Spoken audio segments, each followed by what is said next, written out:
And with that, we are live. What's happening, everybody? It's me, Robert Phoenix, and I'm back for another edition of the Friday FARcast. Thank you for joining me. Thank you for being here. I apologize for being late. Well, there are two things. Number one, I don't even need this. I had an issue with the, uh, it's been a fun past couple days. I've made new friends on Twitter. I've made new friends with Derek Bros and Whitney Webb as I have decided to take it on the Black Pill Mafia, and it's been quite interesting. Quite interesting, and Derek Bros has taken on the challenge. He's taken on the gauntlet. So he just said something snarky to me.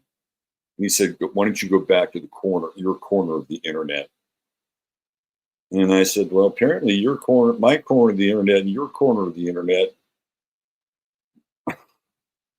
are at the same intersection. It's called the intersection of go fuck yourself and kiss my ass." You know, look, these people are well-meaning in their own right. Okay, they're well-meaning in their own right. And I will say to Derek that I've said this. He's taken some responsibility for like the world and the life that he wants to live. He's drawn up contracts and agreements. He ran for office. He's fought against fluoride. I've done both of those things. I've done them both. So, and I have said to him, look, I respect that. I respect it. I respect the fact that you have tried. I got no beef with him in that area. My beef is the constant black pilling. And that if you have all those things that you've drawn up, go there, start talking about them, right? Make that your platform. Make it so good and so inviting that people are like, wow, that sounds really fucking great. Let me get on board. How do I sign up? How do we do this? He doesn't do it. Right now, he's down in the trenches fighting against the Trumpers and the boomers.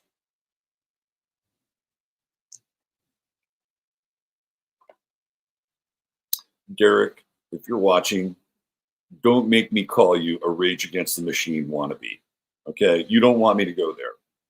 And what you don't want to do is you don't want to get into a battle of words with me. Just saying, I'm fair, I'm balanced. I've sung your praises of independence. So it's not like I've just targeted you because I don't like you. Okay? You may watch this, you've watched my other stuff. Nobody watches your stuff. You got like 70,000 subscribers, you get 800 views. My God, what kind of ratio is that?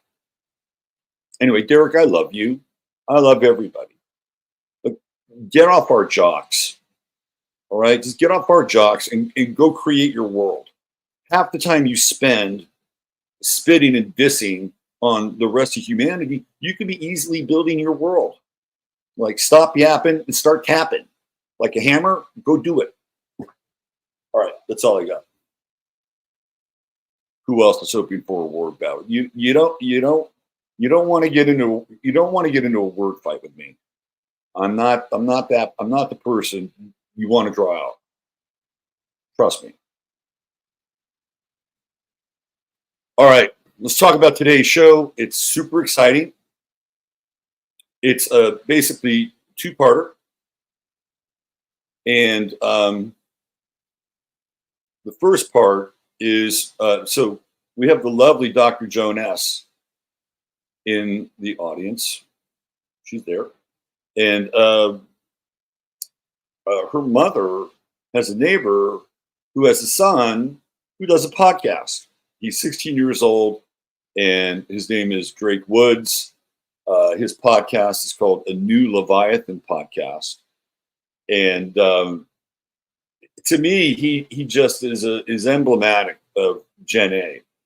Now, again, Derek Bros may not like him because he is baked in these, but he's 16 years old and he's got a podcast and he's passionate and he's very professional about it.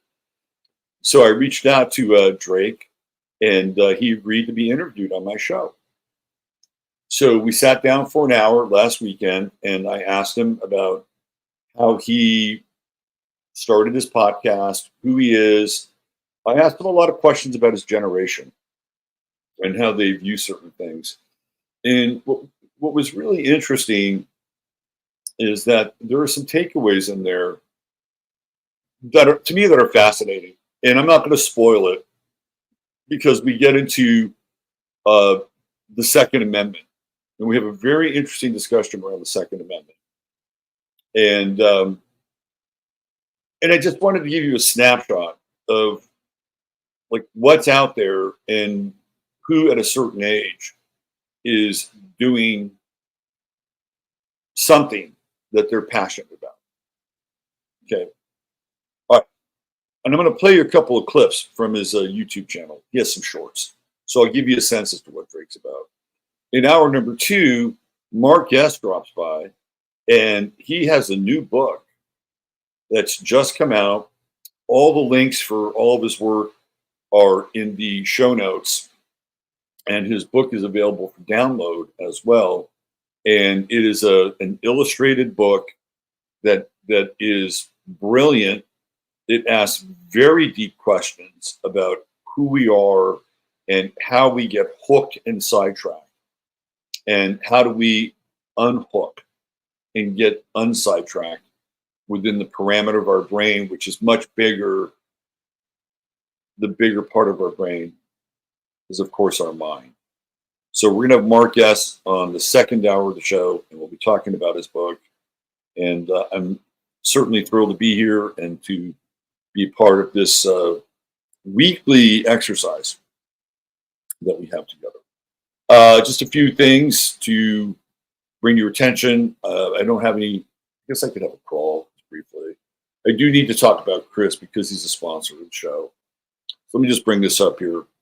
Our sponsor is True Hemp Science, and that is run by our good friend Chris in Austin, where he actually has a physical location. And he also has an internet business that helps supply us with some of the best high quality CBD and CBD related products that you can find. These are part of the goodie bag that you get when you type in 15MINS and you purchase $100 or more at truehempscience.com.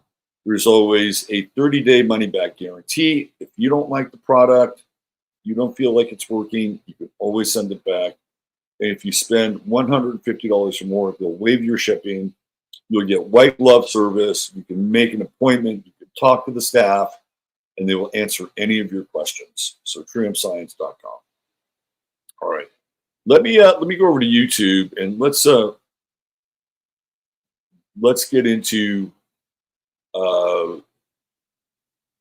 Drake Woods. He's got some shorts, which is good. They'll give you a sense as to his pattern. Now, I want you to just put aside your political bias for a second, okay? Because we all have it. I just want you to like experience this guy's passion and his not just his passion, but he's really smart. He's very, very, very smart. And anyway, let's go there and let's get a little taste of the new Leviathan. Here we go. Young Drake Woods. I gotta hear this.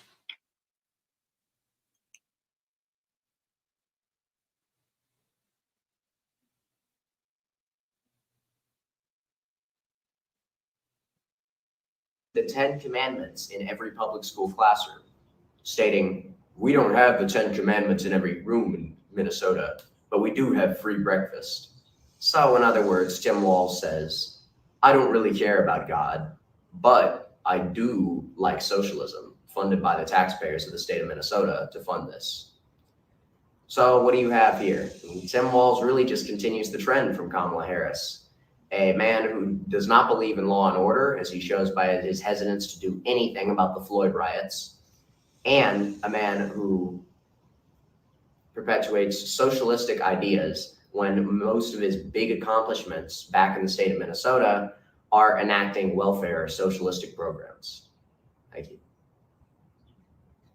The 10 Commandments in every public school class. All right, let's look at another one. This is the specious record of Tim Walz. In the city of Minneapolis? Yeah, well, Tim Walz was in charge of Minnesota back then. Kamala Harris claims that Governor Walz is battle tested. He served in the National Guard, so that's a bit of a stretch. I don't know how many battles happened in the American interior recently. But he, a former National Guardsman, betrayed his alma mater when he refused to deploy National Guardsmen to control the protests in Minneapolis. The same protest that later resulted in multiple $1 million of damage to the city and its infrastructure. Not only that, he recently released a quote criticizing the decision by another state, Louisiana. Why he did this, no one even knows, because Louisiana is not even that significant politically. To include the 10 Commandments in every public school classroom, stating, we don't have the 10 Commandments in every room in Minnesota, but we do have free breakfast. So in other words, Tim, in the city of Minneapolis. So that's kind of the two-parter. All right, let me give you just a quick glimpse of his full episodes. And I'm not going to play a full episode, but I want to give you a sense as to how professional this is. This was 8 days ago, and he already has 12 subscribers to his channel. And let's get a taste of the long player of Drake. And here we go. I love the intro. Check this out.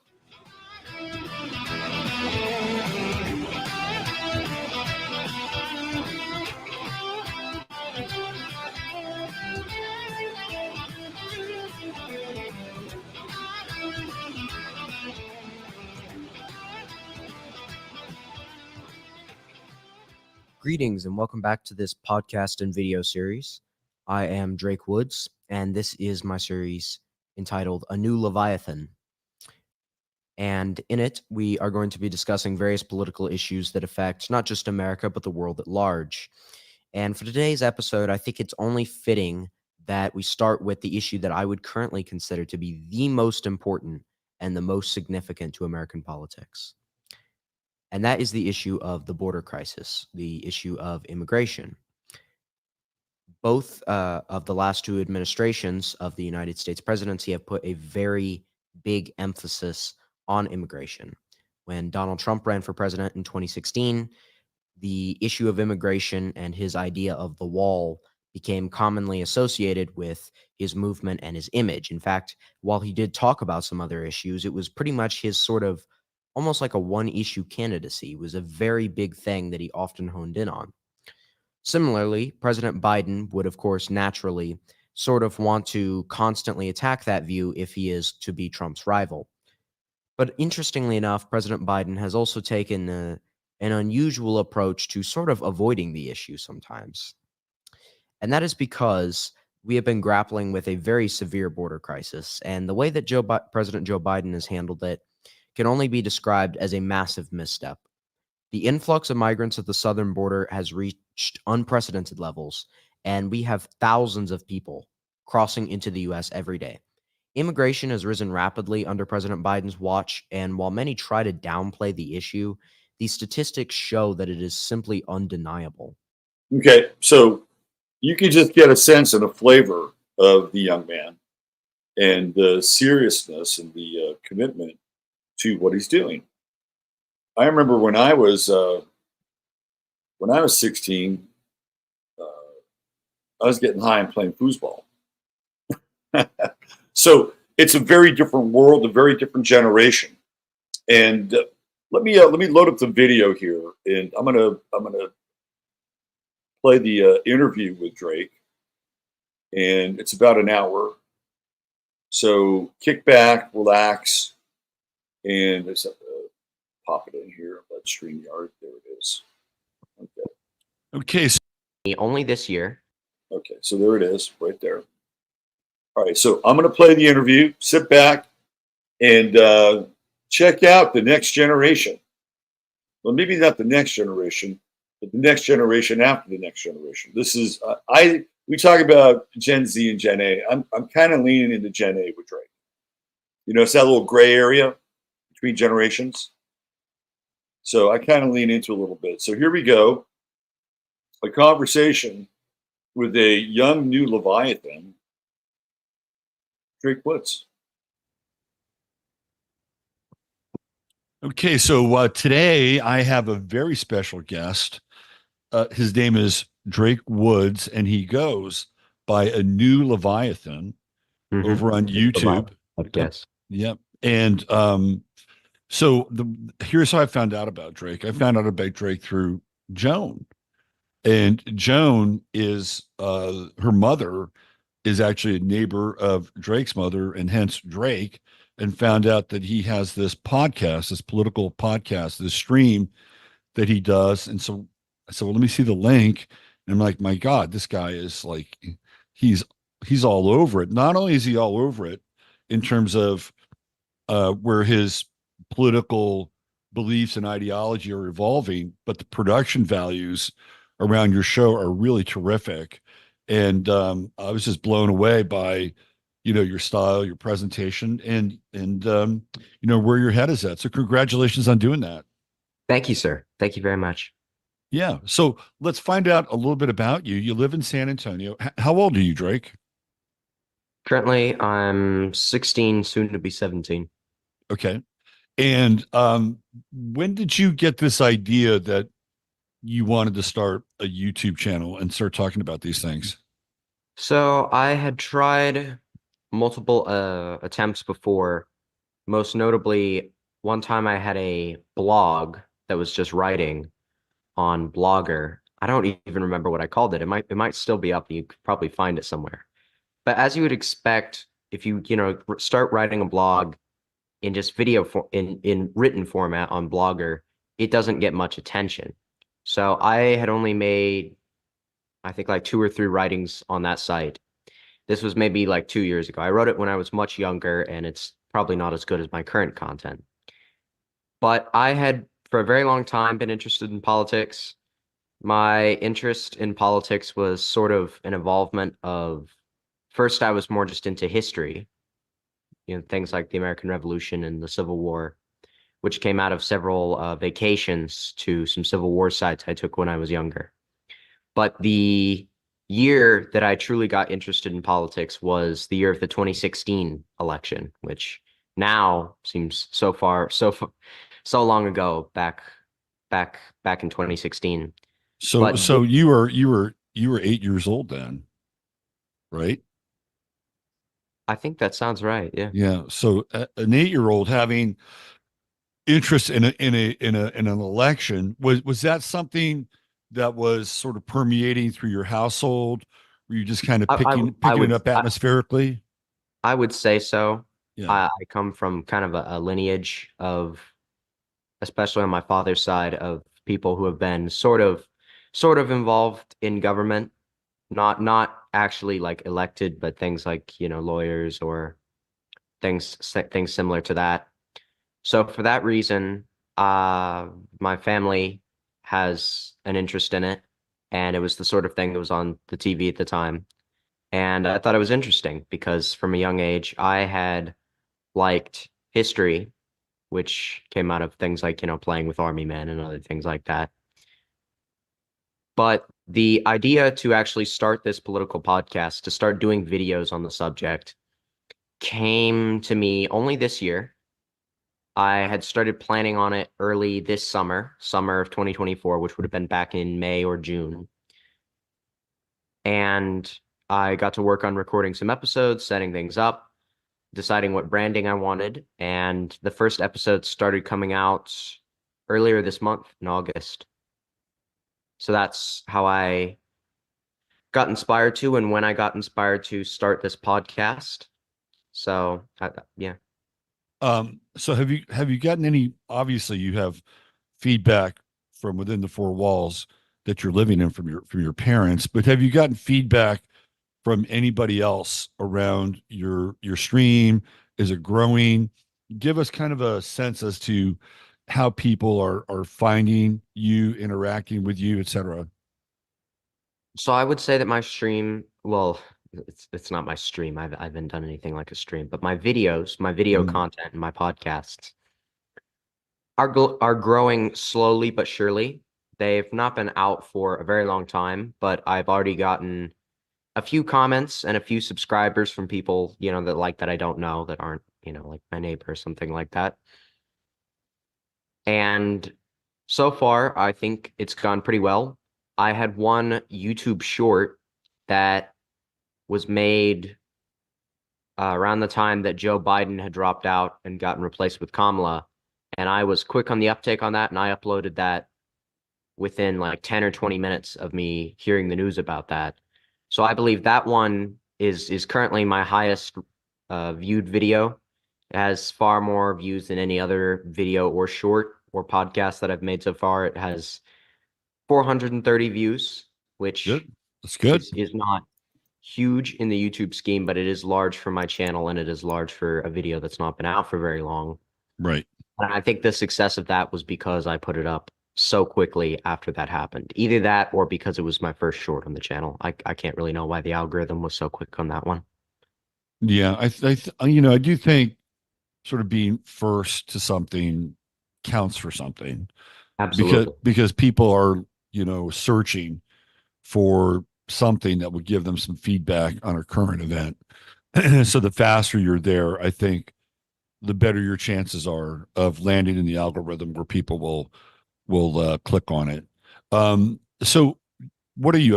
Are you a junior in high school right now? Is that your standing? Currently, yes. Do Recently. do the young people at your school know you're doing this? A few of my friends do. Uh, I don't talk to many people outside of my out of my friend group that I have, but I have told most of my friends and a few of my teachers about it, and they think it's interesting. Interesting in a good way, or interesting? Oh, that's interesting. Like which It, interesting is it?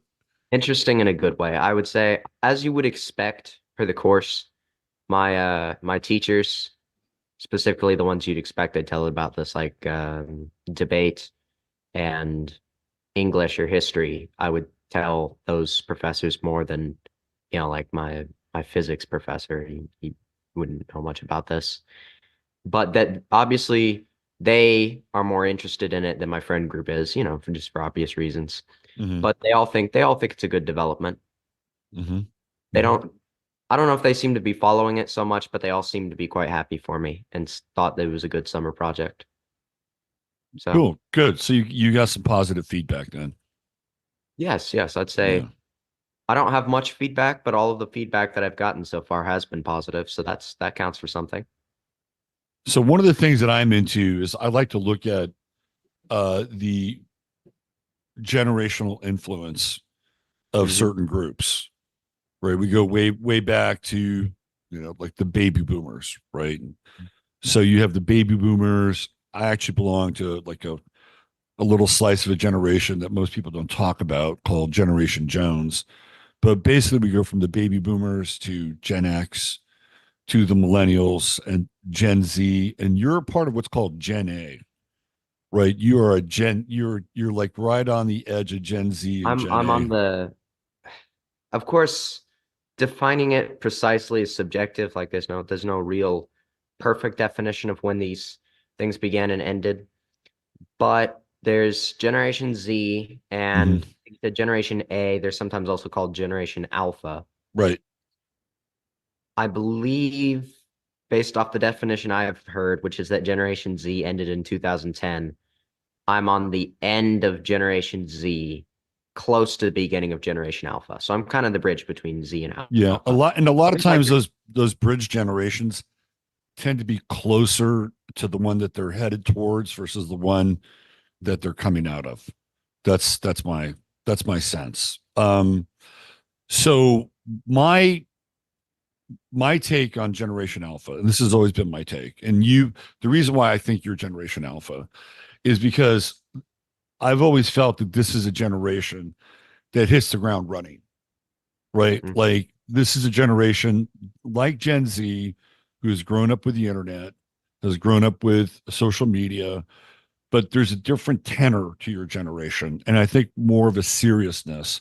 Not to say that Gen Z isn't serious; they're serious about certain things, but there's a serious about Gen Alpha, and it's like they're almost in some ways kind of grown up. They come into the world ready to hit the ground, and I've always felt, because I studied this stuff fairly closely, and I've always felt that your generation was going to make an impact young, right? So starting around your age, 16 years old, 15 years old, 14 years old, like we're going to start to see your generation make a mark.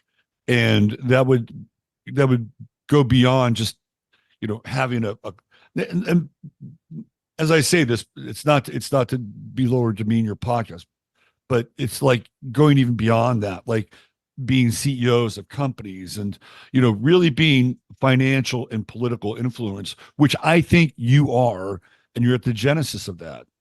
So your generation, I think, has the potential to be quite profound, very grown up, very mature, and will not have a lot of time for a lot of this political theater and noise, right? I feel like there's a seriousness about you that I can sense in your generation. Do you feel that as well across your peer group?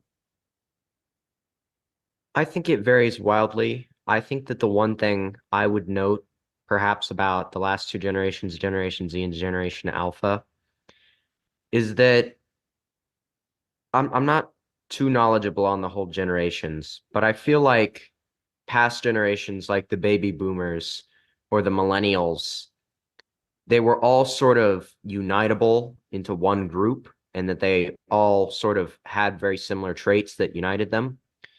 But I feel like what you see amongst the newer generation is that they're more split. Like I feel you could break Generation Z and Generation Alpha into perhaps two or three different categories, but those two categories are sort of the polar extremes to each other.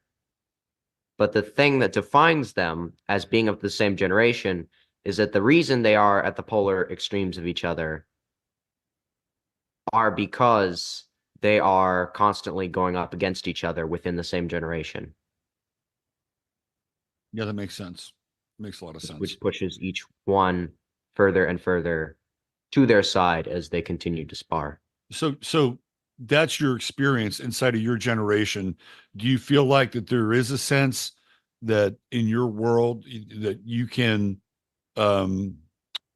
talk, converse, debate, have opposing points of view, and then have a reasonable discussion around these things?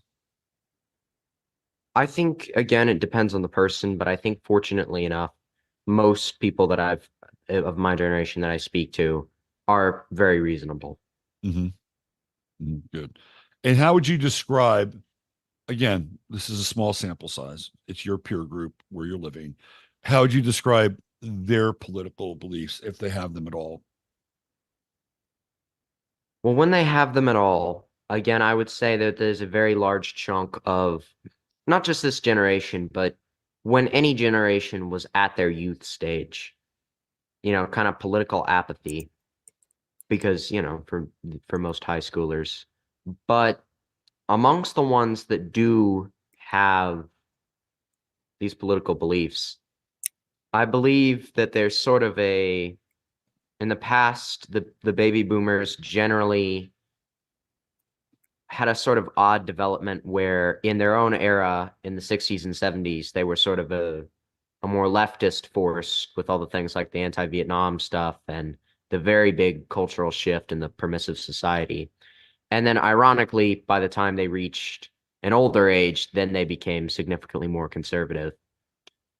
The millennials generally have known to always been leftist just from their inception, perhaps an influence of what happened in the 60s and 70s.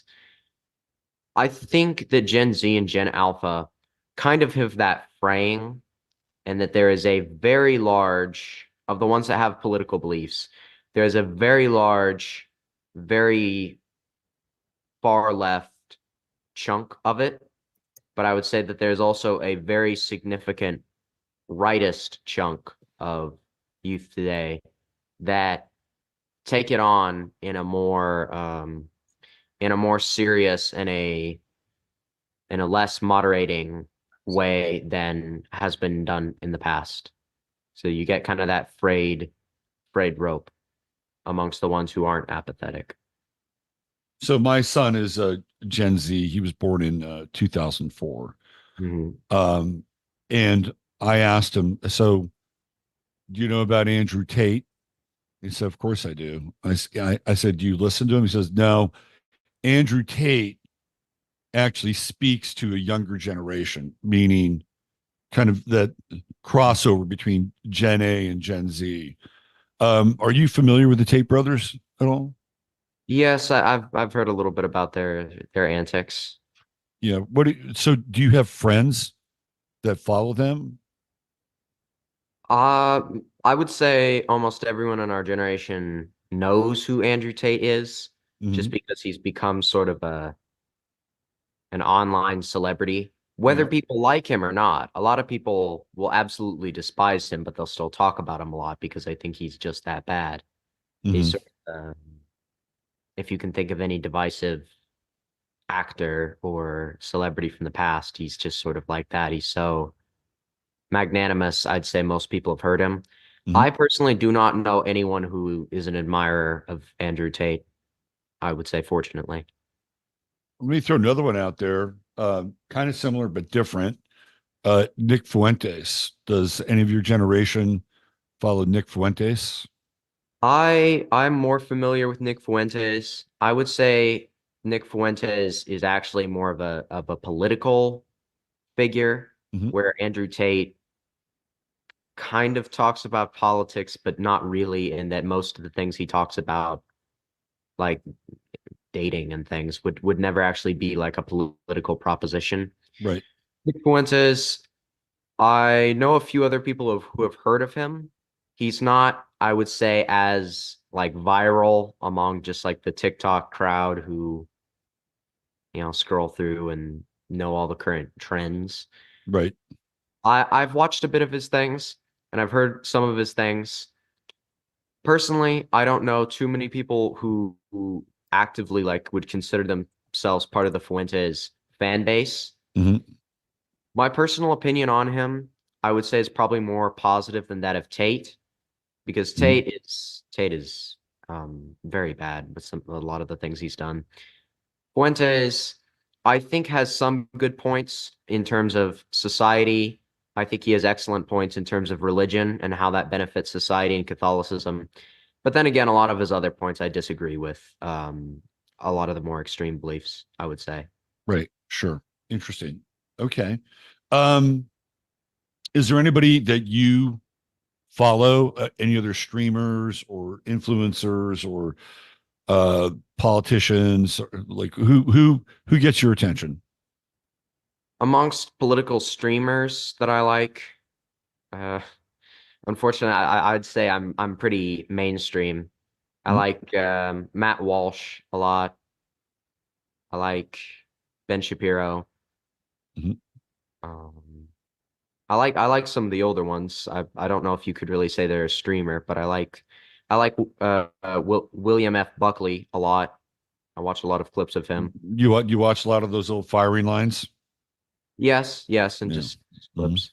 Right. I like Rush Limbaugh. Mhm. I like, some of the older ones and then a few of the newer ones. Trying to think of who else is over at Have Daily you One. have you ever gotten into Pat Buchanan at all? Have you ever looked into his body work? Pat Buchanan, I haven't looked at as much, and I think I don't really care for Pat Buchanan. Hmm. His views are very strange sometimes. Yeah, he's what's called a paleo conservative. I And like some of paleoconservatism, but I don't like Buchanan because he's um said Holocaust denialism and a lot of crazy things. Mhm. Right, Very, very bizarre. right. Well, I couldn't believe when I actually read about him one time. Mhm. He was apparently in some role. It was a minor role, but apparently Buchanan had some sort of minor, like assistant secretary of something in the Reagan administration, which I couldn't believe that he somehow was hired by Reagan. I don't know how he got that position. Well, Reagan also had Dick Cheney and Don Rumsfeld kind of in tow too, right? That's true, but Yeah. they were controversial during Iraq, but I wouldn't say they were. They're not as out there in terms of views as Buchanan is. Although I don't care for either of their Right, right. I would. views. This is just my personal opinion, but Mhm. between Pat Buchanan and Dick Cheney and Don Rumsfeld, the latter two have done way more damage to our society than somebody who might have a dubious historical and political belief. That's just me. Um, so interesting. Okay, how would you describe yourself in terms of obviously you're conservative? Is it a conservative slash or just conservative in general? I would say that if I had to describe myself, I would say that I'm uh, probably more socially conservative than economically conservative. Hmm. I would say I'm both, but I would say socially I'm more rightist than I am economically. I would say I'm a social conservative. I don't buy with what a lot of Pat Buchanan says, but I do. I'd say I'm sort of a paleo conservative in more of a way that Ronald Reagan was. Right. Of course, lesser now with the advent of the Trump fan base, but Reagan was just he. Still think he is truly one of the best things that ever happened to the American right, without a doubt, was the Reagan Revolution. Well, you're not the only person who thinks that. Um, I was around then, and I was tapped out. I was not political at that time for a number of reasons. Let me ask you a question. You've stated that Nick Fuentes and Pat Buchanan might have some beliefs that are dubious, but are you an absolute or a free speech absolutist, which gives them the right to be able to? Absolutely. Right. Okay. I would say even if I disagree with what they say, even if I think it's very dumb, I think it's important to allow anyone to have the right to free speech. That's a fundamental freedom, even if someone doesn't like what someone else says. The only time you could take that away, of course, is something like legally if someone's making like a threat, because then it's not the speech, it's the incitement to action. But aside from that, if someone is just expressing a political opinion, regardless of whether it's far-fetched or not, of course, they have the right to speak freely. But more importantly, I think, of course, that also means if someone says something that's pretty weird or a very extreme belief, then it's good because everyone else has the right to counter respond and Right. argue back with them in a free discussion. Right. Absolutely. It is the market square, the town square of ideas, Mhm. and we theoretically should be allowed to be able to talk about those things. And if the ideas and the concepts and the information holds up, then great. And if it doesn't, then whatever's being discussed, won't really gain any traction. So good for you. I think that's a really important part. Let me take your temperature on what's happening now with this presidential race. We've had a major seismic development in the last 72 hours with the announcement of RFK joining forces with Trump. What are your thoughts on that?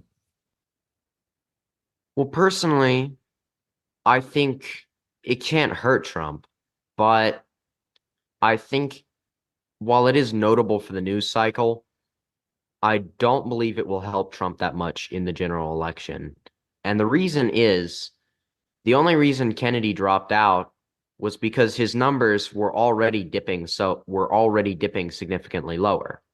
Earlier, back in could say spring perhaps, Kennedy was getting quite a bit of attention. I remember there was one poll that had him at 21% of the national popular vote, which would be more than what Ross Perot got in 92. But he kind of lost the news cycle's attention with Trump got attention with the assassination attempt, and the Democrats, even though it really was not good for them, got attention, even if it was negative attention, with the Biden and Kamala juggle and both of their conventions. Obviously, RFK is an independent candidate, so he doesn't have like a convention that gets nationally publicized. He didn't make it to the debate, which got a lot of attention because Biden was horrible there. So I think the reason is Kennedy only dropped out because he realized he was not going to perform that well anyways. So therefore, I don't think there will be that many Kennedy voters jumping on to help Trump. It won't hurt him, but it will not be a significantly large chunk of people joining him, I think, at this point. Well, I think some interesting things are afoot. Mm-hmm. And one of the things that I had been sort of talking about this weekend is using RFK as a wedge for Democratic congressmen and senators. That if RFK, now there's a group called they're called Blue Dog Democrats, Mm-hmm. and they're kind of more right centrist. Two of them are from Texas.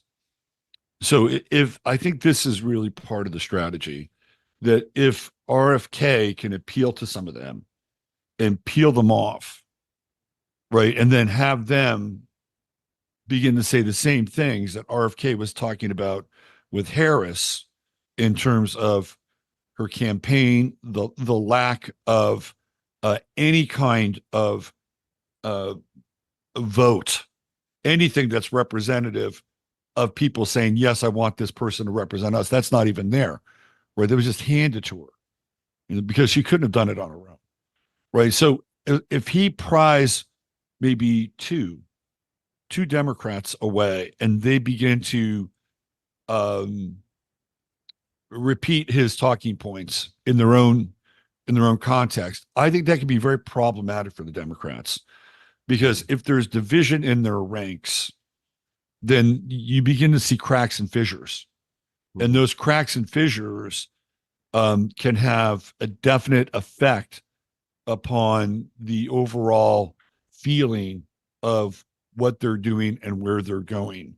So dissension amongst the ranks is, I think, one of these things that cannot be underestimated. What are your thoughts on something like that? I think that is a good analysis. I think that Harris is, for the Democrats, obviously a far left candidate.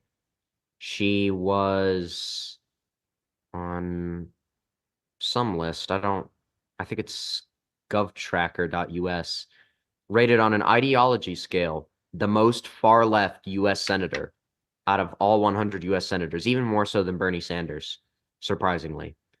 So I think she's definitely far left, and I think to an extent that Biden wasn't, because Biden sort of appealed more to the older, more centrist 2000s Democrat base. I think that could definitely peel off some more moderate Democrat voters, might be turned away by how far left Kamala is and a lot of what she thought in San Francisco and a lot of what she thinks now is. But I don't know if RFK Jr. is the correct way to appeal to Blue Dog Democrats.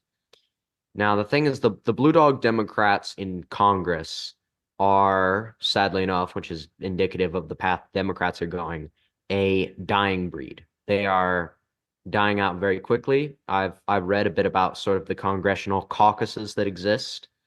There's sort of a large mainstream caucus for the Republicans, a large, somewhat large mainstream caucus for the Democrats, a not too large but notable sort of far right caucus for the Republicans, sort of the Freedom Caucus or the Tea Party, a sort of moderate caucus for the Republicans, which is about the same size as the Freedom Caucus. I think they call it like the Tuesday group or something.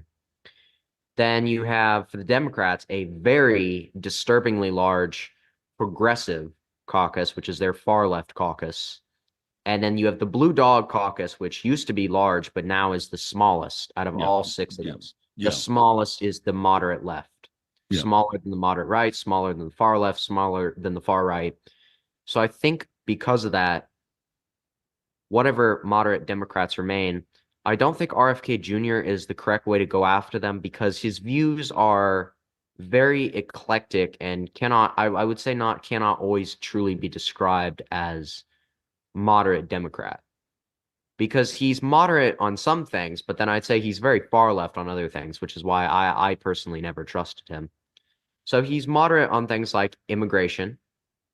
On illegal immigration, he's almost rightist, which I like. He calls out what Biden has done to the border. He calls out the fact that they have lied about it and not done anything to secure it, that this is the highest amount of immigrants crossing the border ever, a ridiculous spike over the 2020s from Trump's years. But then he has very far left views on other things, like he used to be an environmental lawyer, so he's very far left on the environment and things like he wants hundreds of regulations and things on the water system, all this, a lot of big government stuff when it comes to economics, this sort of bizarre. That's the interesting part of the marriage, right? Like there's going to be things on the RFK2 side that, it's sort of like a Venn diagram, right? You're going to have Trump over here and, whatever MAGA is over here and then RFK over here. And then there's going to be that part in the middle where they meet. And look, I think it's a really interesting exercise and experiment in welding these two perhaps somewhat disparate worlds together. And what was interesting, I'm sure you caught this when RFK was talking about this in his speech, and he said there are a lot of things we agree on and there are a lot of things we don't agree on. And the things that we don't agree on, we can argue vigorously about those things, right? And he was very clear about that. And I think Trump would be, kind of in the same boat that, we're not going to agree on everything. And to your point, Kennedy does represent big government when it comes to getting involved with the environment or getting involved with food production, food supply. And at this point, when you really look at, and I think he's spot on about this health thing. He's spot on about it, that Americans and the American diet has been compromised, completely compromised. And can you legislate health, right? Or is that an individual choice? Well, the individual choice, let's say, for instance, I wanted to just go eat at McDonald's every day because I just love McDonald's, right? That's my choice. At some point, I'm pretty sure that if all I ate was McDonald's, I would probably have some serious health issues, right? And that those health issues could have an impact on, the people that are in my life and also an impact on the system, right? So I'm going to be at a stage of my life where, I could apply for Medicare. So if I continue to do that and to live that way, now all of a sudden I'm a drain on the system, right? Because my body is not being able to handle all the crappy food I'm eating, but I've been allowed to make that choice, right? So some of these choices have consequences. And I think that what Kennedy is trying to get at is, hey, look, we need to protect our food so we're not getting things like microplastics.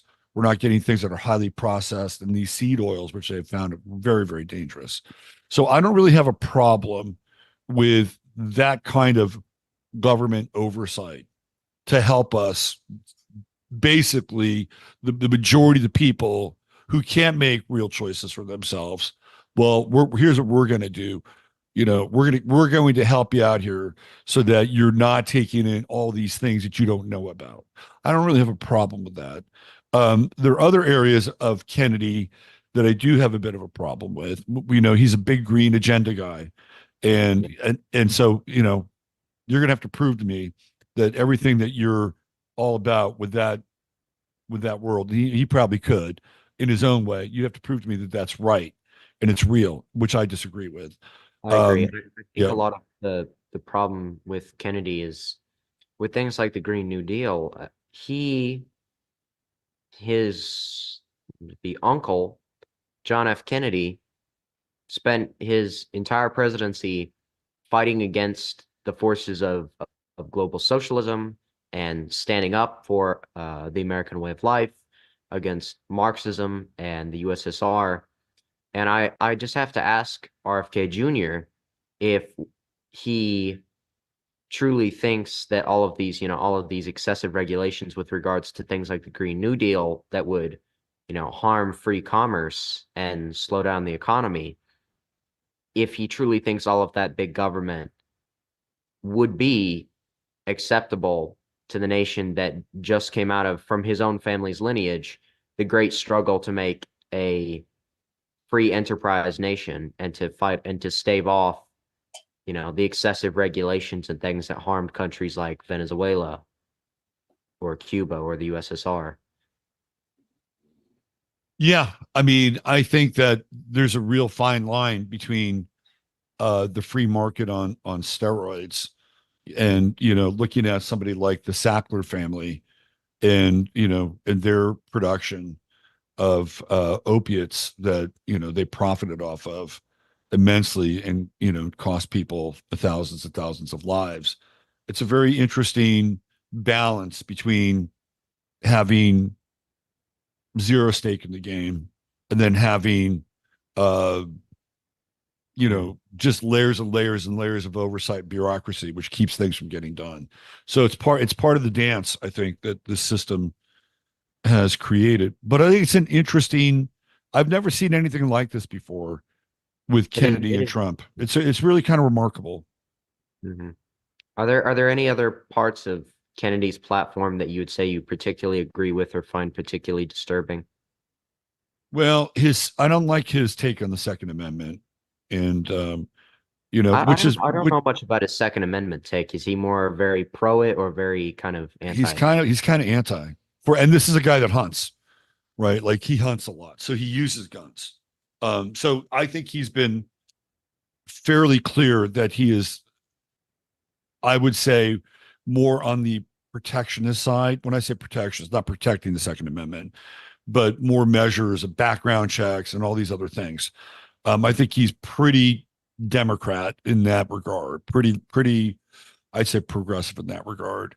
I would So, say I would say just to give a counterbalance, if that's true on Kennedy, I would say even though I'm generally rightist, I it's a controversial opinion of mine, but I would kind of have to agree with him. I think if there's one issue that I think there's not many issues that I think the Republicans are kind of wrong about, but mhm, the only one that I can really think that they're truly very wrong about is in my opinion, gun control. I mhm, think you you can speak about the Second Amendment, but I think that you have to recognize that the Second Amendment, as it was written in 1776, was a fundamentally different country than what we have in 2024. mhm. And regardless of whether it was Thomas Jefferson or George Washington's will that we'd always be able to have guns, there has to come to a level where you have to protect the common good of the people. And if, that many people are dying because we enable too many people to have things that they don't really need that are dangerous, then that can harm a lot of things. Mhm. And I think it would also be a positive to have more gun control because it could get rid of our crime rate. It could, keep Mm. these, Have gang. you looked at Chicago lately? Chicago. Mhm. Yeah, that's It's got the toughest gun control laws in the country. well. I think the It problem with has the highest death rate and the most crime. the problem with that though is I think not that, and it's not anything to do with the gun control laws. I think the reason Chicago has so much crime is because they have such a liberal DA up there that when people commit crimes, they don't get harsh punishments that they deserve. So people are not afraid of committing crimes. Mhm. And they're one of those cities that, supported defunding their police or supports weakening the power of the police, saying the police cannot do a no-knock raid even if the guy's, Right. accused. I could name you half a dozen cities with extremely high gun control laws, and they have extremely high gun deaths and extremely high crime. Now, And this is just me. I believe that those statistics and facts fly in the face of saying, well, if we just control guns, we'll control the crime. And I don't believe, I've been on this planet for a while, and I've yet to see that actually occur. I don't think that the two things I think could be mutually true, right? Like you could have a high crime rate and you could have high gun usage. And you could also have these laws that are like, it's almost impossible theoretically to get a gun in Chicago. It's really, really difficult. DC difficult, Atlanta difficult, Baltimore really difficult, Oakland, California really difficult. And yet it shows up again and again and again. Let me ask you a question. Are you moved on this issue due to what's happened in schools with guns? I would say somewhat. I Yeah. think it is a good point. I believe when the left would tend to bring up every time abortion was brought up, it's kind of a cheap tactic to distract from the real issue, but they would always kind of try to bring up this, well, if you support banning abortion to save the lives of the unborn children, why don't you support banning guns to save the lives of the living children? Which I kind of always thought was a good point. I think that both things, guns, obviously there's more of a practical reason to get a gun, other than to kill people, where if you're getting an abortion, your intention is to end life. But I think that in both cases, if you could enact restrictions to save the lives of children in this nation, then I think that could definitely help. I don't think that's the only factor to ending the school shootings. I think a very big factor is obviously, things like mental health, but I think also a big problem. I think you touched on something very important there. Outside of the capacity to get a gun somehow, because I've looked into numerous school shootings, and on almost every occasion, whoever theoretically did it was not well.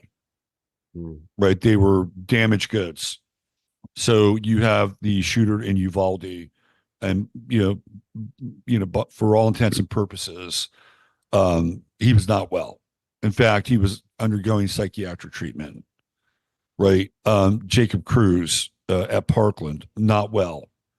There were a number of calls to his house, a number of times the police had been there, right? And just not a well person. Who else would be another example? The shooter in Nashville with the manifesto. So I don't think you can have the conversation about guns in schools without having the conversation about mental health. And if you're going to talk about it, then I think that's got to be on the table as well. I'd like to add two things onto that. I don't know much about like specific cases of people that you named, aside from like a few like Uvalde. I only know about because it's here in Texas, pretty close to San Antonio, right? And then the Nashville one, because there was the huge, ridiculous thing with them basically refusing to release the manifesto because the shooter was one of their special minority groups that and mental health. That's a mental health issue. And I think two things to add on to that is I watched a video about this, a weirdly disturbing occurrence, and it's just a correlation in statistics, and it's just something to be brought up, is that there have been, now this might seem small, but within the span of the past 5 years in America, there have been 4, not necessarily school, just mass shootings, not even at schools, just in general, that were done by transgenders. And if they will then try to claim, well, that's only 4, there's been like 2,000 total. But even the guy from Uvalde, right? The guy from Uvalde was, if you take there was some question about what his identity was. If you take things as a rate, though, I think it's 0.9% of the US population is transgender. It's Mhm. a very rare occurrence to be that odd. But if you take those 4 mass shootings, that means that 1.3% of US mass shooters have been like openly confirmed to be transgender, including the one in Nashville, even though the transgenders only make up like 0.7% of the population. So even if it seems like, oh, that's only 1%, you then have to consider, but that's like, depending on, I don't remember if it's, I know that they're 1.3% of mass shooters. I don't remember if it's 0.5 or 0.7 or 0.9 in the population, but generally you can see that people who engage in that lifestyle commit shooting attacks and crimes at a larger rate than they exist in the population, which I think goes back to mental health. It goes Right. back to show that people who have very odd beliefs regarding themselves and think things that are not true about themselves and have weird ideologies. So fall why should people who practice mental health and practice the safe and responsible use of firearms be penalized by a very small group, because they're the ones that are engaged in the acts that are using the guns. I fully agree. And I think another thing that comes back into play into that is something I briefly mentioned earlier when we discussed Chicago and other liberal cities. Another key thing to taking out mass shooters, besides just considering, okay, well, what if we make the shooter weaker with, by making it harder to get a gun, is what if we make the response to the shooter stronger? And that by that I mean strengthening police, giving the police more funding, giving them, researching ways in which they can more efficiently respond to crimes. And without a doubt, I don't know specifically in the police department what would be the best way to do that, but I do know that one way you would definitely not achieve that is to cut the police's funding or restrict their power by saying, a cop can't put a guy in a chokehold, can't, you can't do that because that's too mean to Right. the convicted drug dealer, Yeah. Um, Let me segue into this question, since we're talking about transgender and identity. In your peer group, do you see, gender dysphoria or gender confusion? And if so, like, what does that look like? And how is it dealt with amongst your peer group? So San Antonio is for Texas a pretty liberal city. It's not like Austin levels, thank goodness, but it's more liberal than the state as a whole. And at my school, I've known that there's been 1 or 2 people who get talked about who are transgender. And you can usually tell by looking at them that there's really no nice way to put it. They look very odd because they're doing a lot of weird things to try to look like something they're not. And they're probably on some sort of odd medication. Mm-hmm. Um, but fortunately, I have not had too many experiences with that manifesting in real life. I think the problem with all of that, even if you include things like just being, just the best way to say it is like classically gay, is that whole group, the LGBT, makes up, I think, at most 6 or 7% of the U.S. population. Yet they get a ridiculously undue amount of attention from everyone because they are very loud politically. Mm-hmm. And So getting back to the couple of individuals that you see that are clearly not really matching up. either How that are or gay or how are they, just in general? How are they received socially? Are they shunned? Are they popular? From your perspective, even if you're not interacting with them, from your perspective, what do you see? all I know is that a few people generally talk about them, and they're somewhat of a rumor at school. I would say the Mm-hmm. majority of the peer group, particularly with the newer things, maybe less or so with just being gay, but with the Right. newer ideas that have come out lately, most people, I would say, do not care for that sort of thing. Right. Interesting. Even Okay. if they're not militantly ideologically against it, they just find it odd in general. Right. They just on a kind of a natural biological level, it's like, whoa, what's this? One thing is not like the other, right? I mean, it's kind of like that. Mhm. Yeah. Well, what do you think? We're less than 70 days away now. What are we, about 67 days away from the election? Is that right? Yeah. Um, what's your thoughts? Who do you think is going to win? What's your prediction?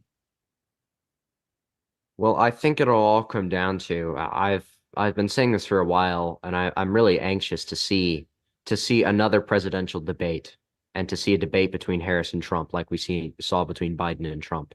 Mm-hmm. I believe that could be Trump's biggest and best opportunity.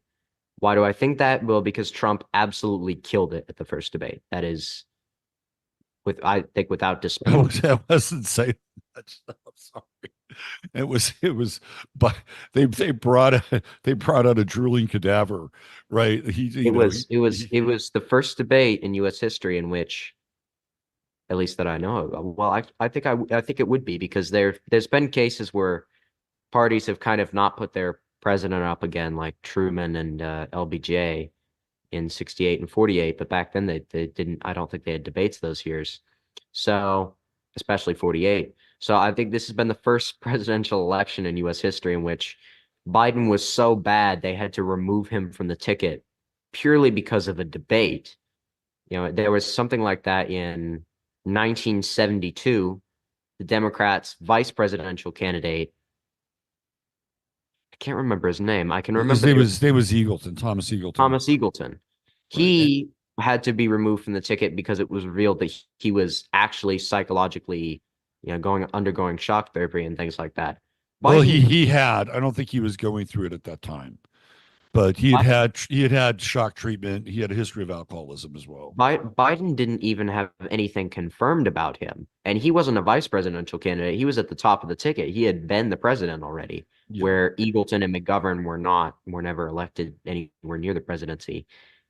Biden didn't even get diagnosed with anything. He was just that bad at a debate that they had to pull him from a ticket. I can't think of a time something like that has even happened at a state level where someone just did bad at a debate and it was so bad they said, you need to leave. Yeah, LBJ, he just tapped out. There was no debate. Although Nixon would later debate Hubert H. Humphrey in Yeah. 1968, I, but I it think wasn't the that same.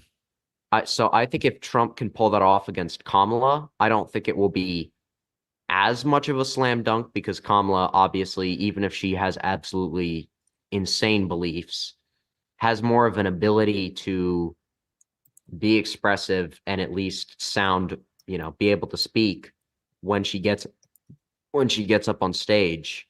But I think Trump has a chance when it's two candidates, no changes to what they say, no twisting rhetoric, just plain for the audience to see two candidates up on the stage next to each other, silence, and just the two of them. I think that's the beauty of the presidential debate is that it's perhaps the most fair speech given by either candidate is just to have them up there unchanged, unseen, not surrounded by some crowd that's gonna, cheer for them and say, cheer whenever, the Republican crowd is gonna cheer if, I don't know, Well, Trump makes let me a ask you a quick question. Democratic. Let's say you're Trump's debate coach. Mhm, Okay. Harris is very aggressive.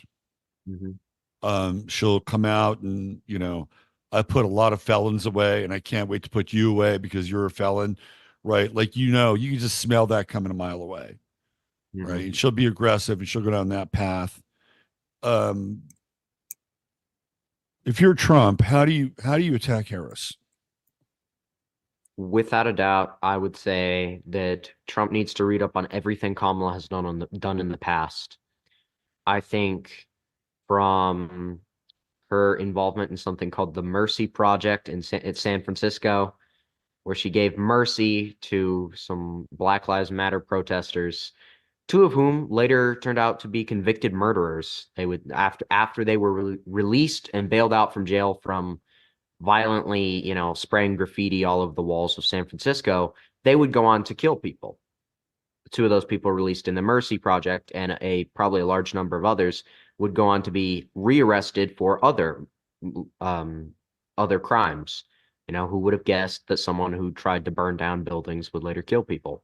Things like Kamala Harris supported that and raised some of the money to let those crazed people out of jail. Things like some of the gaffes she's made as vice president. I would bring up probably the fact that she has not done anything as vice president. She's not led. Mike Pence as vice president had more accomplishments than she did. He led the coronavirus task force that successfully produced the first coronavirus vaccine back in 2020.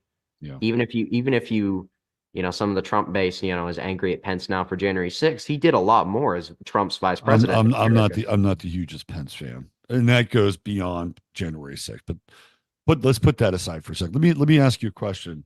But I do go ahead. think you have to admit though that Pence was more effective as a vice president for Trump than Harris was as Biden. He's not as insane as Harris. We're going to agree to disagree on that.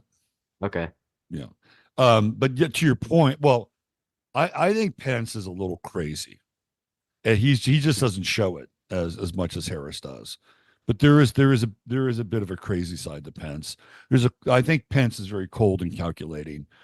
And that's true. He's not charismatic at all. No, he's not charismatic. And I think he had good. I liked when he was governor of Indiana. I think he did good things for the state there. I was going to ask you something, and it was about Harris.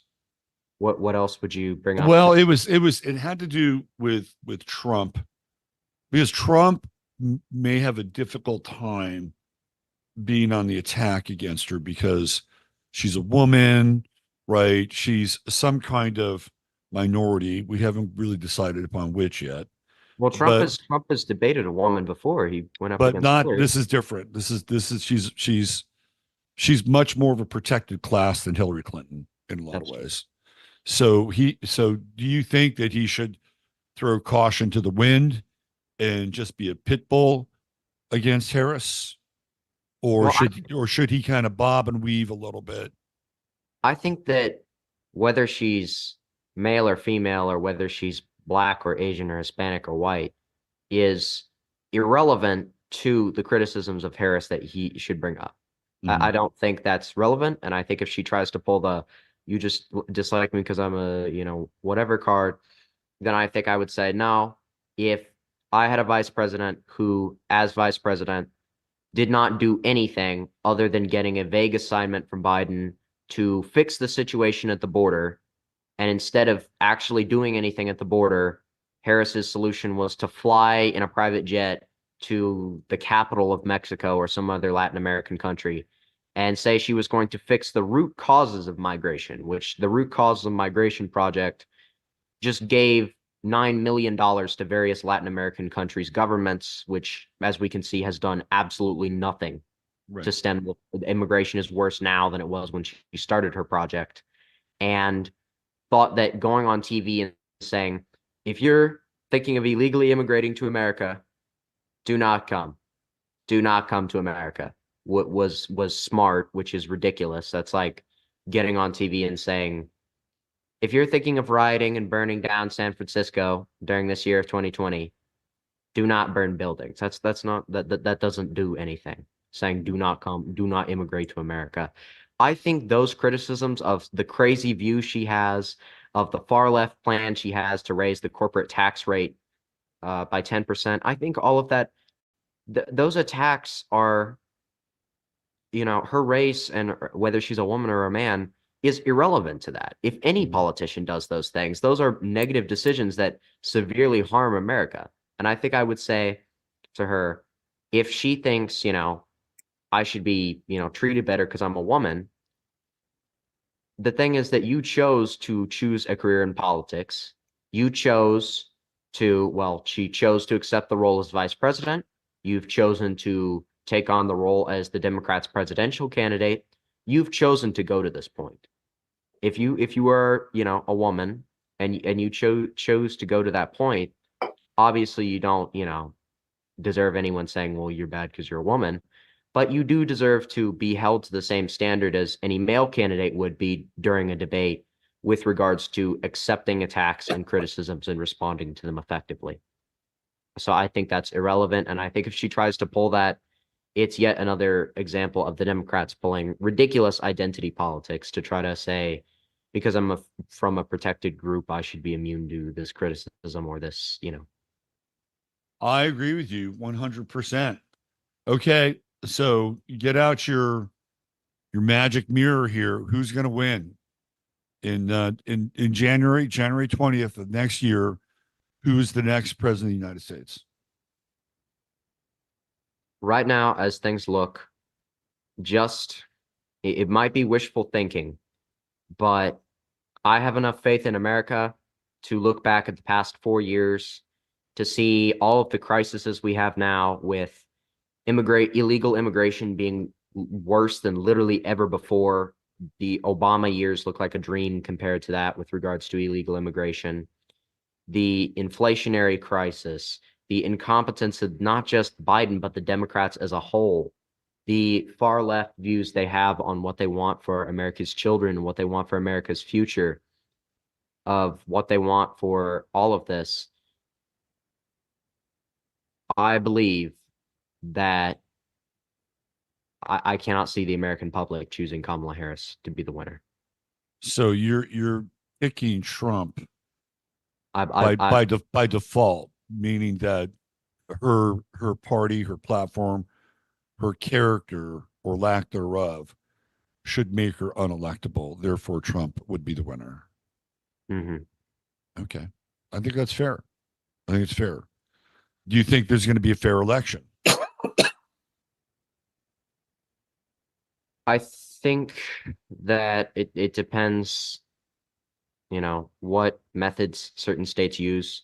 I think things like voter ID, voter photo ID being implemented nationwide would make every election a lot fairer.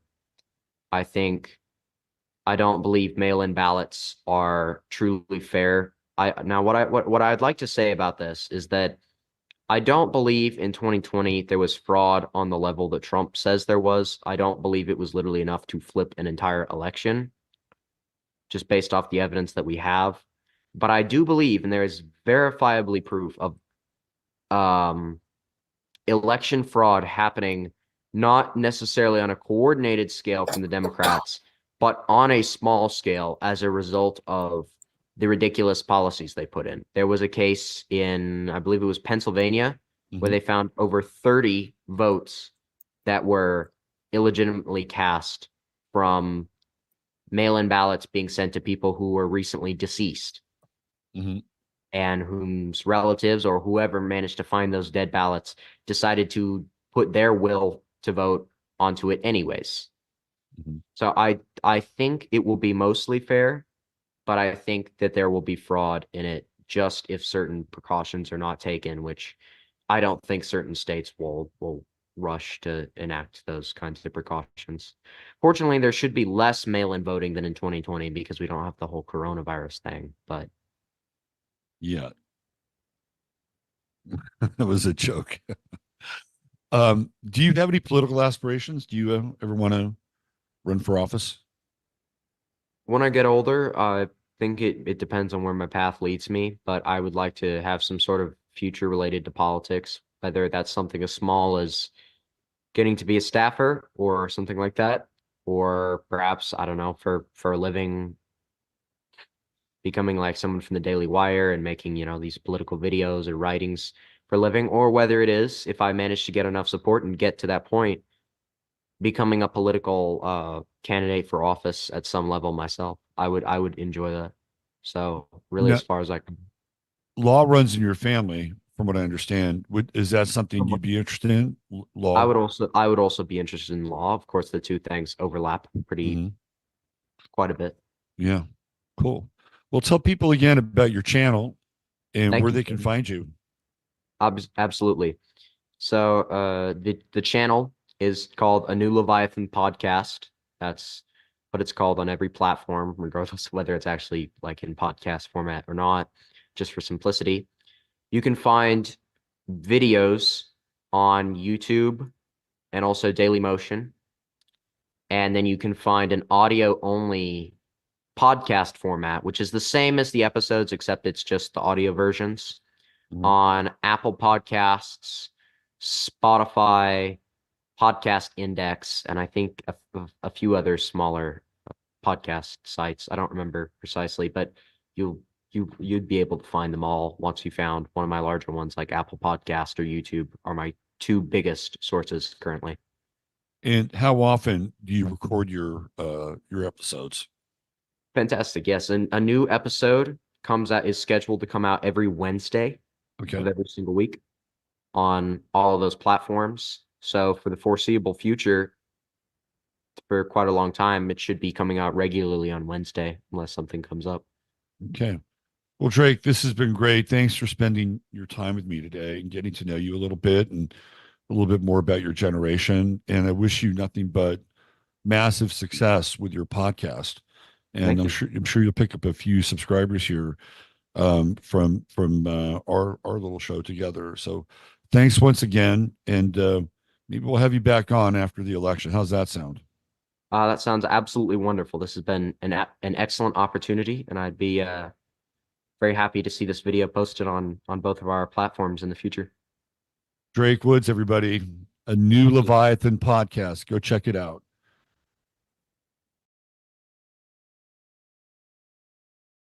All right, that was Drake Woods. I don't know if he's turned 17 yet. He was 16 when we recorded that last weekend. And I wonder if he's a Virgo. He might have a Virgo vibe. It's really interesting getting to know someone like that just in the moment. Like I'd never met Drake before. And you go in cold and don't know really what to expect. And he has this very strong, deeply rooted connection to America and patriotism and conservative values. And then you dig around a little bit more and you go, wow, that's interesting. You're not really there, right? And you're not really there. And then you perceive this person to be representative of this type of public service or this type of representation, Mike Pence, for instance. Right? And as I go through the process of talking with him, I always have this voice in the back of my head. He's 16 years old. He's very precocious and advanced in a particular area, right? And the nuance will come with, I think, age and a little bit of seasoning. And yet he's doing a remarkable thing, whether you agree with his political stance as it is now. He's doing a remarkable thing. And he actually has some historical depth to pull from. Like he's talking about Thomas Eagleton. And he's going back historically to kind of pull pieces together. And I thought it was a fascinating interview. And I may even get to meet him next weekend. I don't know. We'll be down in that area in San Antonio. So maybe I'll drop by and say hi if that's possible. And, I'd like to interview him again. I mean, there was this project by Michael Apted. First it was called 7 Up. And he started to interview these young English kids at the age of 7.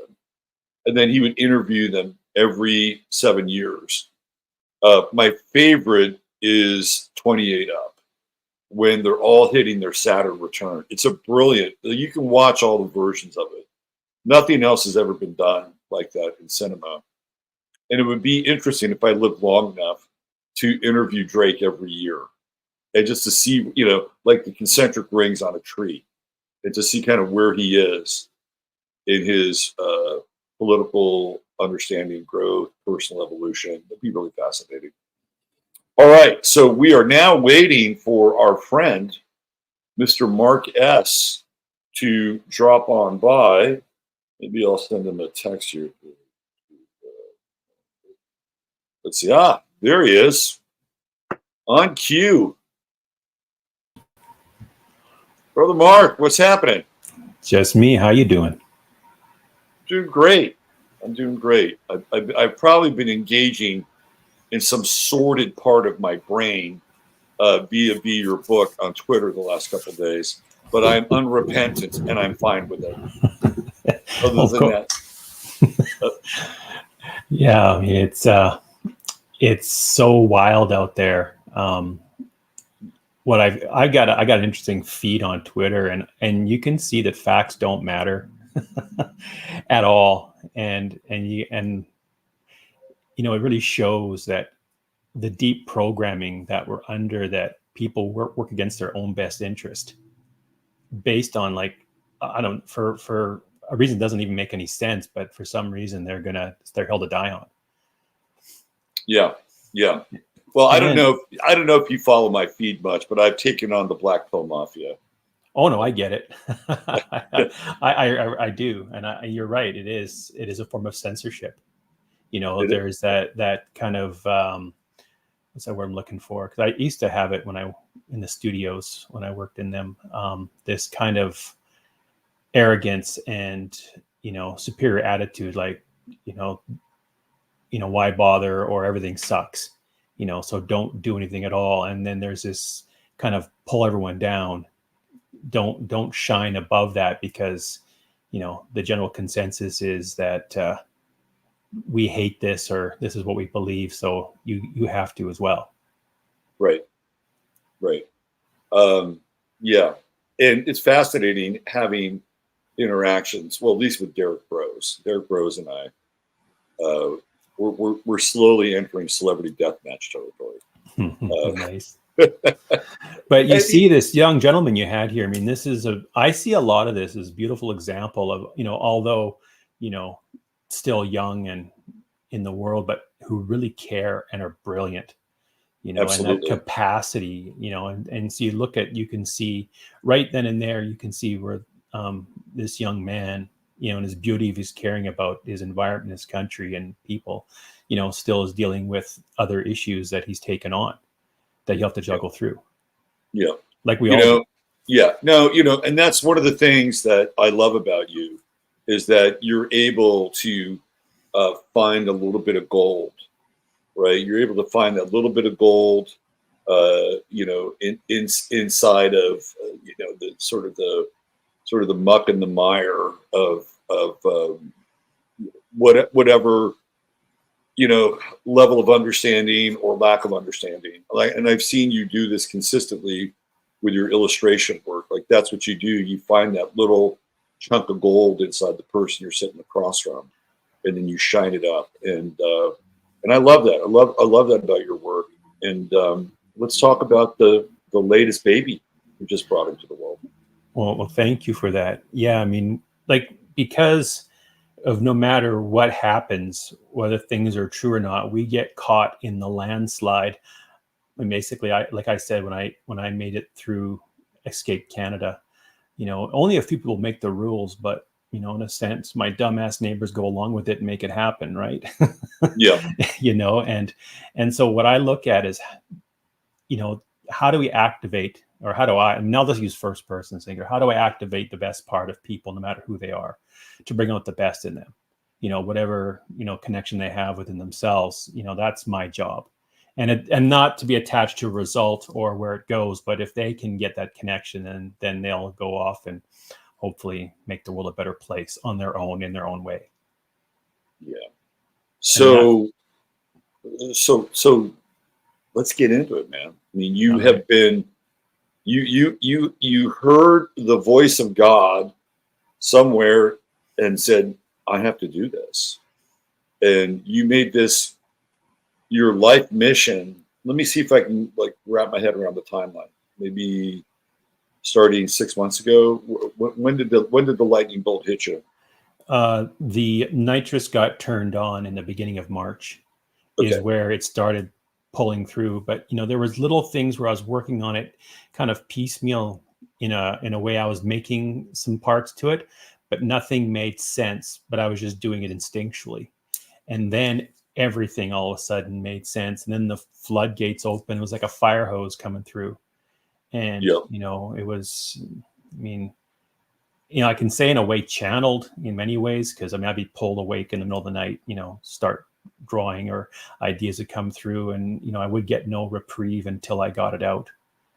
Mm-hmm. And so that's how it was. And so I just, okay. And I'm really into it, because you can move mountains when it feels like it's aligned with your purpose, Yeah.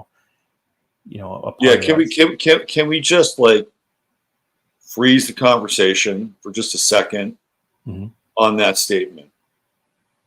You can move mountains when it's aligned with your purpose.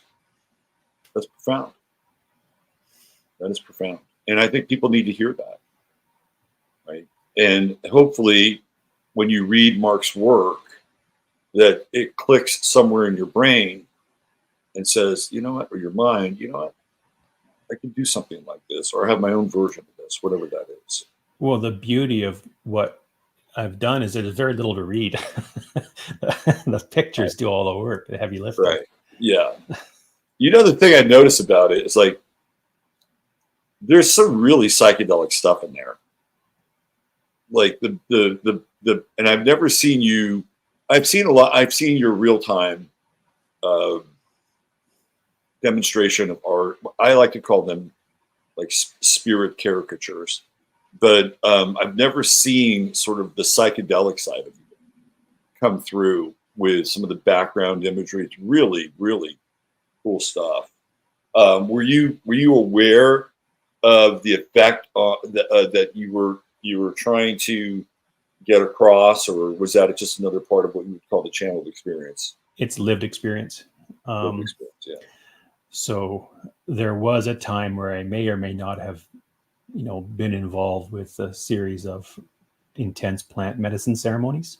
Mm-hmm. It was a defined time of 1 year. Right. And what I discovered afterwards is with the Hanarios from the music from these ceremonies, which a lot of them are instructions how to live in the medicine and how to live in life. Like they're teachings in themselves, and they'll guide a journey, is that the Hanarios will activate a medicine state within me. And, then I can go into, a purging or, an insight into things. And that's there. A discernment is really necessary. But, what I found is that, I'd look at things that would place it to correct, in my character or in actions that I've done, or seeing a bigger picture of things, and then, just translating it into a way that's helpful for others.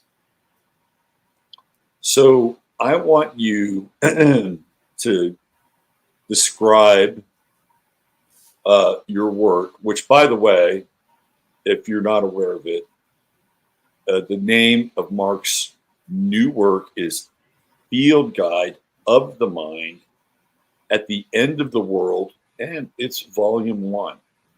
If you could describe this to people within 50 words or less, how would you describe it? Well, I think as you start, or as I've noticed, as I've started to pick away the things that were not mine, that how I was programmed, or how I am still programmed, it's a lifetime process of picking it apart. Your world ends. The things you believed in end. This is inevitable, where all the things that were, sacred or considered true become instantly questioned. And, like for an example, I spend a time meditating on what is the nature of God in spite of my hopes and my fears and my preferences. And because whatever happens, regardless of what I think something is or what someone tells me, I'm going to have to deal with whatever's on beyond when my life is over. Right. And so I'll sit in the suck of things and look at it. And I think that's required, is to be able to sit in the discomfort, pain, even agony, terror, also with, there's incredible awe and joy in it as well. That if you can do that, you'll see things will shatter. And thank God. I mean, you're not dancing to someone else's organ grinder music. It is a relief. Yeah. I think it was about 75 words, but that's okay. So I have some of your promo videos up. Do you want me to play a couple? Yeah, whatever one you want. Yeah, all right, let's do that.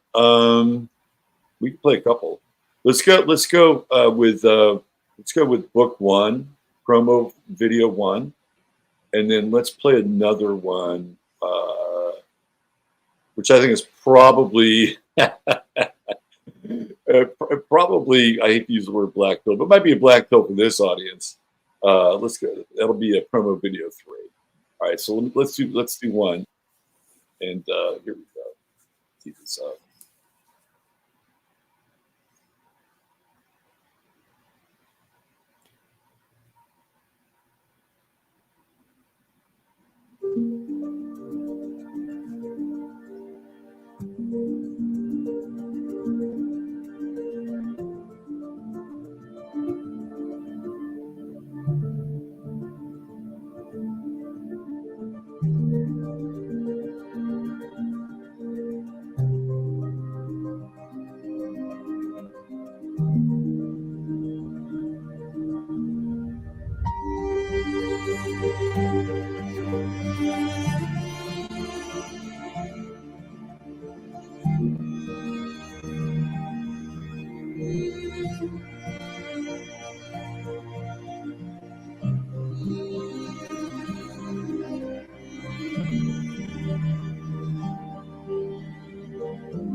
So it is actually not just available soon, it is available now. Yeah, as of yesterday.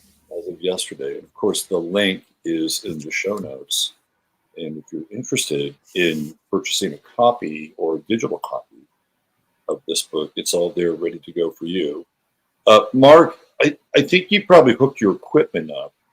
And do you want to take us on a tour of your book? Is that what you'd like to do? Oh, I'm not organized, but I can. Well, what I can do is I have your book, and I can share screen, and I can go through it a little bit. Sure, that's perfect. Would that be easier? Okay. That would be way easier. All right, let me do that. So I'm going to drop in here and see what happens. It does not want to do the EPUB. Does not want to allow me to share the screen with the EPUB, and I don't know why. Weird. Yeah. Okay, well, give me a second here to just adjust some stuff, and I'll see what I can Hold on. Oh, sorry. Let me try this. Let me see if I can do this. In the meantime, what I'm going to do is I'm going to play another video while Mark tries to do something on the fly. Okay. So this is another video, and this is book promo video 4, and all the links for these videos are also listed. So here we go. Let's do this.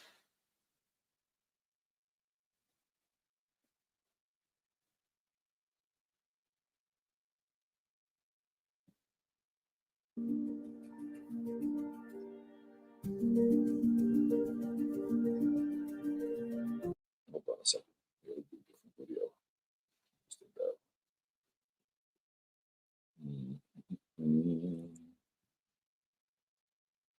Let's see. I think they all start with the same, right?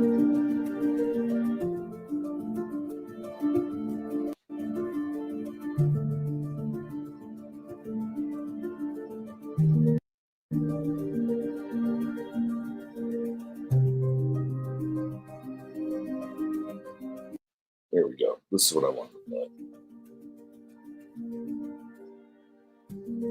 Okay, so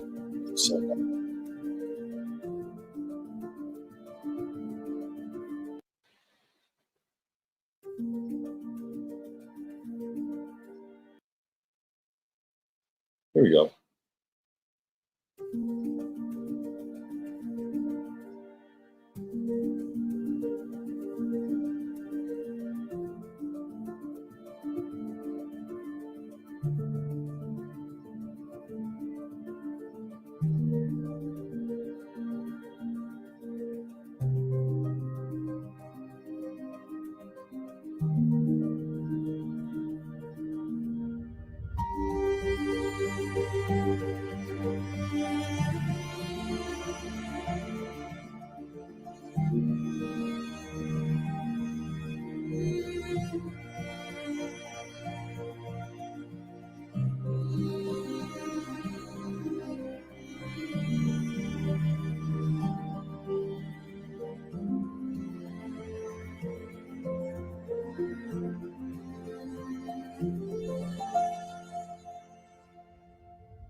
So I always want to stop this right here. Check out how psychedelic this is.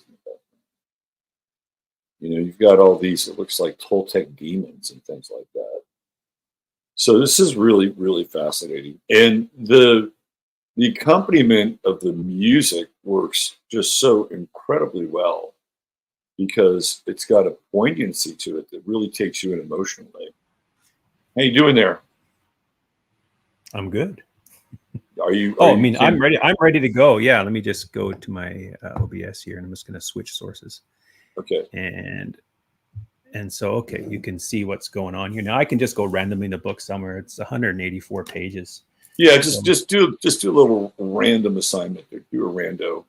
Okay, well, oops, let's go to that one.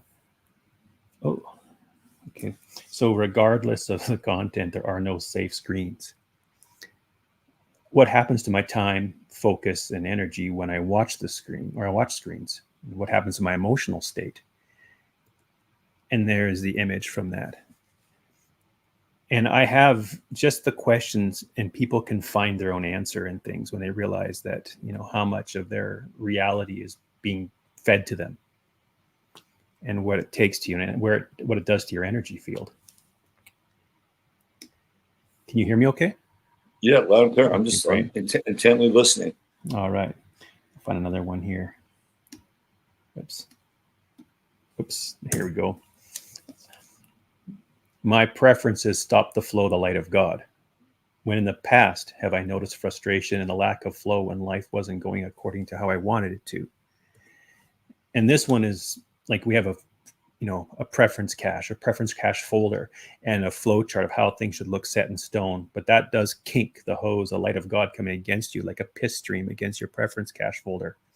So you get nothing because the expectation is I want it this way. And therefore, not anything creative cannot be entered. We've cut that source off. Next one here.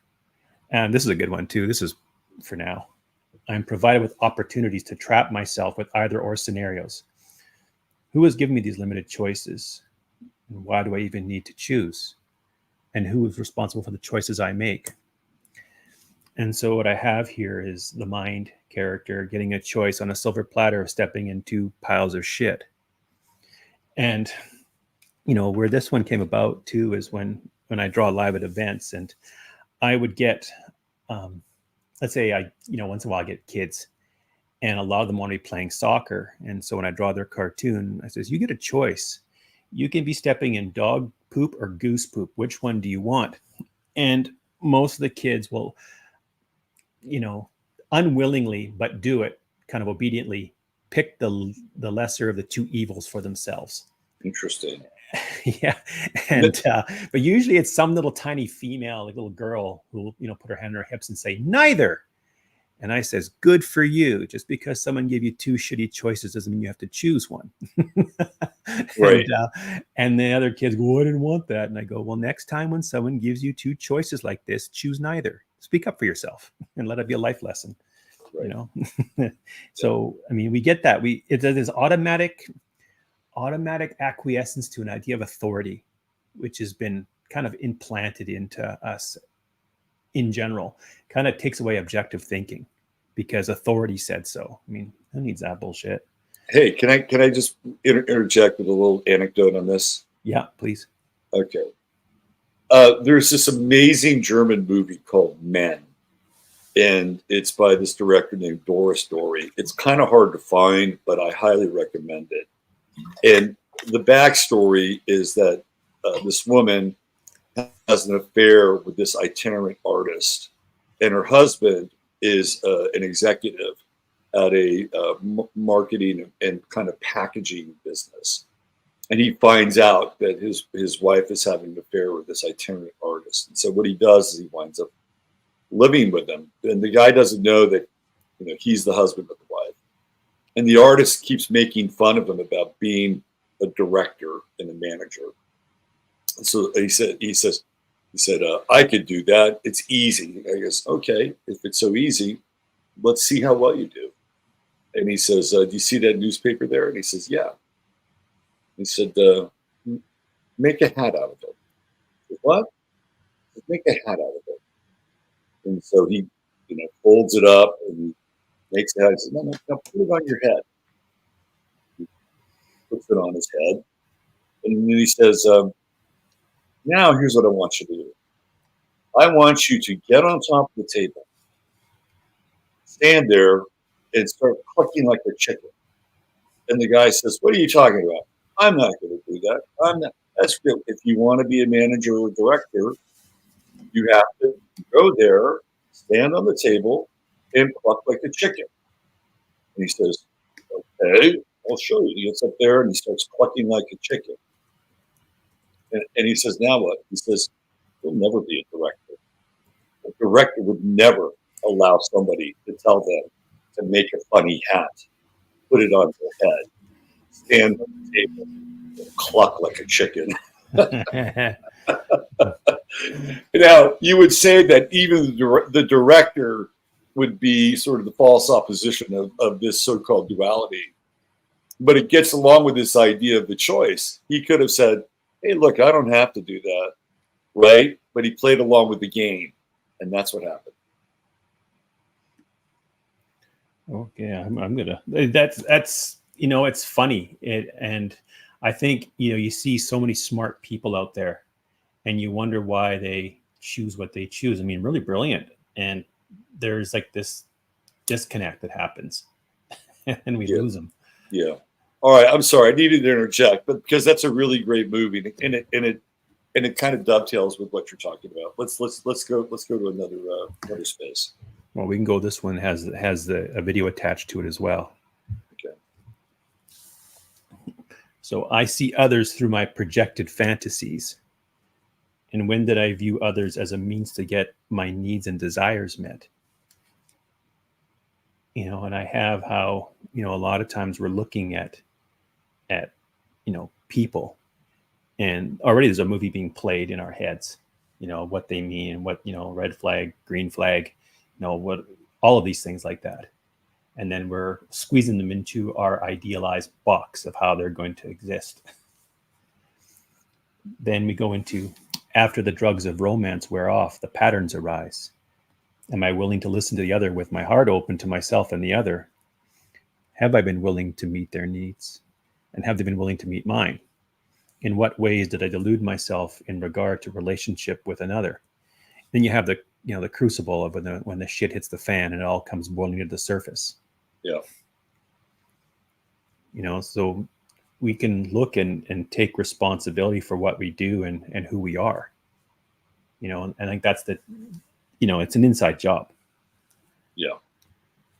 Yeah, absolutely. Did you see this comment that Fran put into chat? This book can provoke a lot of thought at any age, and I think this is what you were really aiming for when you started out to do this. Yeah, when we look at images like this, is that as we unfold, it means something else. So everyone's going to look at it and have their own story come up, and then they can sit and just observe themselves in it, and what happened. And it's like if you read a book at 18, you read it at 30, it's a different book, and that's how unfoldment goes with people, I think, too, is that you're going to change, you're going to see what you see is different, and that's just how it is. Yeah, absolutely. Talk a little bit about, I know I wasn't there with you all the time, but I would get heat checks from you from the road. Talk a little bit about the process for you as you went through this. I find it's been a weird thing where, life has basically, put me on the road, for, last couple of years. When I got stuck in Canada in 2020 in the toilet paper crisis, I had 2 weeks of clothes and my computers to rebuild everything. And I was covering both countries from Canada. And then when I finally, made it across here, as I drive, I get some pretty wild, intense insight as I'm looking at the land itself, as the people, the society, and I basically download. I had an interesting experience of where it really started for me. I had a project I was working on for the natives in the Yukon, and this was at the tail end, basically at the end of the time that I'd spent in the plant medicine church. And so it's a 30-hour drive each way. And so as an experiment, what I did is that for the drive, I wouldn't allow myself to engage in thought. And I just listened to Hanarios as I was driving. So every time that I had a thought come up, I pull myself out of it and get centered again, and, start over. And then also watch the junkie in me, the thought junkie, want to solve things, be right. The narcissistic part wants to be the good one, or wants certainty or safety and, certainty, all these things like that. And yeah, it was a pretty long, arduous, tedious thing, but I just, I was committed to doing it because I'm driving in the middle of nowhere. So you have in the middle of nowhere. So on a high berm road in the bush up in northern British Columbia, if you go off the road, you disappear in the bush and you're bare food. So kind of keep you on the straight and narrow on the road. Yeah. On the 5th day, all of a sudden, it's like my mind surrendered and I went into a complete state of grace. It was really beautiful. So anyone who's been in like states of Satori or things like that, it's pretty beautiful where you're bathed in light, so to speak. And, you get these incredible downloads and a sense of peace and connection with where I saw all things that brought me to that moment, and even how, like, at the same time, how we kind of conditioned to live as parasites in this world in lots of levels. Yeah. But I could see that, beauty in things. And so I'm observing myself and I'm, getting a lot of teaching as I'm driving, but I'm also witnessing myself and, my idiosyncrasies of how to get, the highest speed on my truck with the lowest RPM to get the maximum mileage, and these games that I play. And I was looking at myself like, that's so neurotic, but it's kind of what I do. And I was laughing. And I made a new record. I made it into this village, and I'm done. I had some lunch, because I'd left early in the morning, and I had some lunch, and I felt pretty accomplished and peaceful. And I am going to drive on to the next leg of my journey. And I was just going to play, regular music that I liked throughout my life. And literally, as it started, I went into what you might call a cura, where I'm going into this healing crisis phase where I could see how every song had programmed me for a belief. and how I acted on those beliefs, and it was planted by the music. And so I didn't look for things. It was just coming in waves of hitting me again and again and again. And so I start puking, because it's like how it is when you start seeing malignant software or thought forms. A lot of the ways to get it out is through vomiting, but not like your sandwich, but it's just like energy forms that come up. And it was intense, but I'm pragmatic, so I'm making good time, and I'm doing this so I can have my cura and drive, and I'm just letting it come. And they're not pleasant, but you can feel yourself getting cleaned out, and you could, have rage cries and anger, and you can see how the manipulations come in. And that was 3 hours of literal nonstop, just coming waves of me just through music alone, just songs, and how it's really critical of what we allow into our system. And where do you draw the line between technology and black magic? And of course, in the sense of responsibility for however I was, through whatever traumas and beliefs and patterns that, I took things in a certain way. So I'm not, putting a blanket that's all bad, but, how it programmed me, I could see it and how it matters. So it was a pretty intense lesson. And I saw right then and there, everything is in the mind. Mm-hmm. Everything is all in belief system and what we take in. And for me, my highest value is freedom. So without any sense of freedom, you can't even have freedom in the country if you don't have freedom within yourself. Right. Because someone's gonna weaponize your biases. That's such an amazing point. We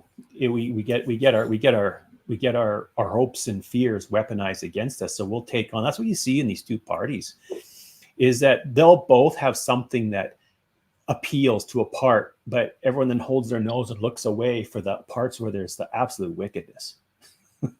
It's surreal, but you're still responsible for everything for what I do. I'm responsible for everything. Right. So I need to make sure I'm cleaning my own space with it.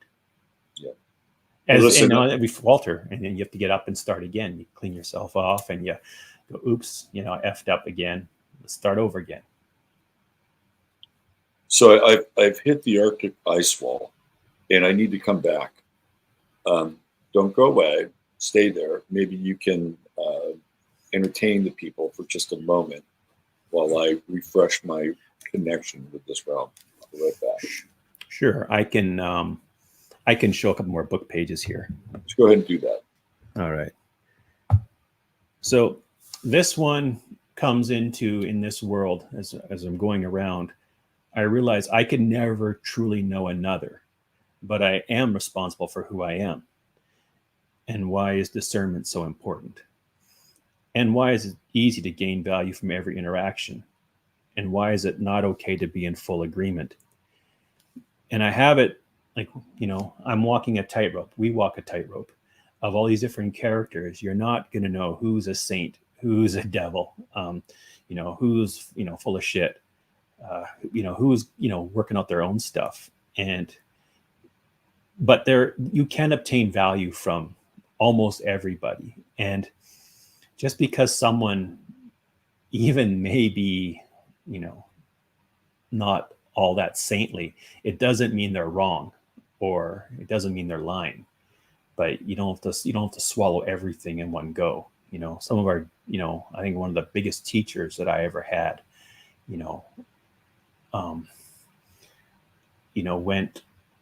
had a profound influence on me, and at the same time, where they ended up, I don't know, but I couldn't go down the road they went down, or I've met other people and these brilliant minds out there that they do have all this excellent research and all these different ways of seeing the world that is not in my mind, but there's a lot of things I can't use because I still have to clean up myself. So That's how I look at it. And let's see what else we go with the next one here. Yeah. Even if I'm lied to, I'm responsible for all of my actions. When have I witnessed a lie leading to destruction and death? And how did I behave in that situation? And how did society behave afterwards? And so I remember, when I had the mind as a student, younger and impressionable. So we take in all of that stuff around us from society, because these are our trusted sources. We have trust in that. And then there's usually some disingenuous character screaming what it means, and then in people's fear. And we've seen that, oh, please protect me, or I'm going to start, attacking those who, could be a threat. And then, society goes off to where there's a savagery that goes out, but the ones who basically set that up are the ones getting rich on our life force, our blood, our treasure, and our consciousness. I mean, it's just milked, and it's on the same on all sides. Yeah. So, I mean, regardless what everyone says, who am I, and what do I want to be, and what do I want to do? Instead of going along to get along. And in this one, I think I'll just do this last one. This world can corrupt anyone. Every self-betrayal pulls me deeper into illusion and destruction. When have I betrayed another? And when have I betrayed myself? And am I knowingly causing harm in a situation at present? And we can look at this and we can see all around us, there are, these beings who, are in states of authority, or, this is just kind of archetypal in a way, but have their hand in the cookie jar, or poisoning the environment or food, involved in all kinds of nastiness. And, the pedestal gets knocked over. But it can happen to anybody if you're not willing to clean yourself. I mean, it doesn't take much to take one little bite out of, just this one little corruption. And before you know it, you're hooked right in. Yeah. Yeah. So what this brings to my mind is this idea that that we all need to really pay attention to what's going on, between our ears, or whatever kind of signal we're getting. And I do my best to do this, which is, okay, is the thought that I'm having, or is this thing that I am experiencing, is it really the best thing for me? And is it the best thing for this other person? What am I attempting to accomplish? What do I want to achieve? And I'm not perfect with the process, but it's a process that is always kind of going on in my brain. And I think that if we have these, what would be the word I would use? It's almost like a quality control system, right? If we have an internal quality control system, and we're asking the right questions, and we're honest with ourselves, we make better decisions. And sometimes when we get emotional, or what you're bringing up here, we run into a program that they may even override those moments. And then the next thing you know, we're doing something that may not be in our best interest. When I say our best interest, I'm talking about from a kind of macro, higher, holistic perspective, not in, I'm going to get something out of this best interest. Well, just so happens what you said, I have something for that. Okay, good. So I witnessed myself being caught up in a thought loop. And so we can catch ourselves, however that is, beating ourselves over the head with a flaming mace, of whatever we're seeing, right? Right. Then, like you just said, I remind myself to pause a moment. And, there is some part of of myself, yourself, that says, hey, stop, wait a minute, drop the gas can, drop the mace, for a moment here. Right. And take responsibility for dropping what is imagined, because a lot of what we go through is basically storytelling, right? What is imagined, what is real, and then contemplating that, so letting the head cool down a little bit and going into, okay, what's going on here? Like exactly what you said. Yep. So when you don't necessarily get into this mode. At least I'm not consciously aware if you do. But there are times when somebody will put a comment in a YouTube video I've done. And again, based on either my filter or my slant or my programming, I might have an initial take on what they're saying. And I may not interpret that correctly. Right. And then I have to step back and how do I want to respond to this? And I remember, I don't know, it might have been about a month ago. Somebody came in and put a comment in. And I could have gone real binary with that comment, and I didn't. And I said something, and I kind of turned it into like a bigger scenario. And then this person came back and he said, "That's why I like this show, because you're willing to take in a different point of view." And it was like, oh, good. Like, not that I passed the test, but it was like, okay, let me restructure what I want to say to this person and kind of open it up a bit more so that they would have the possibility of responding in a different kind of way. And I think, and I'd love to get your thoughts on this. I think these little things, especially with social media or in what we call IRL, real life, these little things are really important, because if we just go on automatic pilot and we're robotic and we're operating out of the program, the trance, or trauma or whatever, right? And we enact that in IRL or on chat, or not on chat, but in the social space, it has a domino effect with people and so-called reality. And we have an opportunity to alter how that looks or feels if we are consciously aware and our response becomes something different. And I'd love to have your take on, because a lot of people say, well, what kind of power do we have? We can't do anything. And I wholly disagree with that. In that how we interact with others, if we're conscious and mindful, and we may not always agree, but how we do that, I think, is important because of this downstream domino effect. What are your thoughts on that? Well, first thought is that everyone's nervous system is so wound that they're looking for a fight. Yeah. And when there's a sense of safety that you can have a conversation and not be get hit the firing squad wall for it, it creates more receptivity.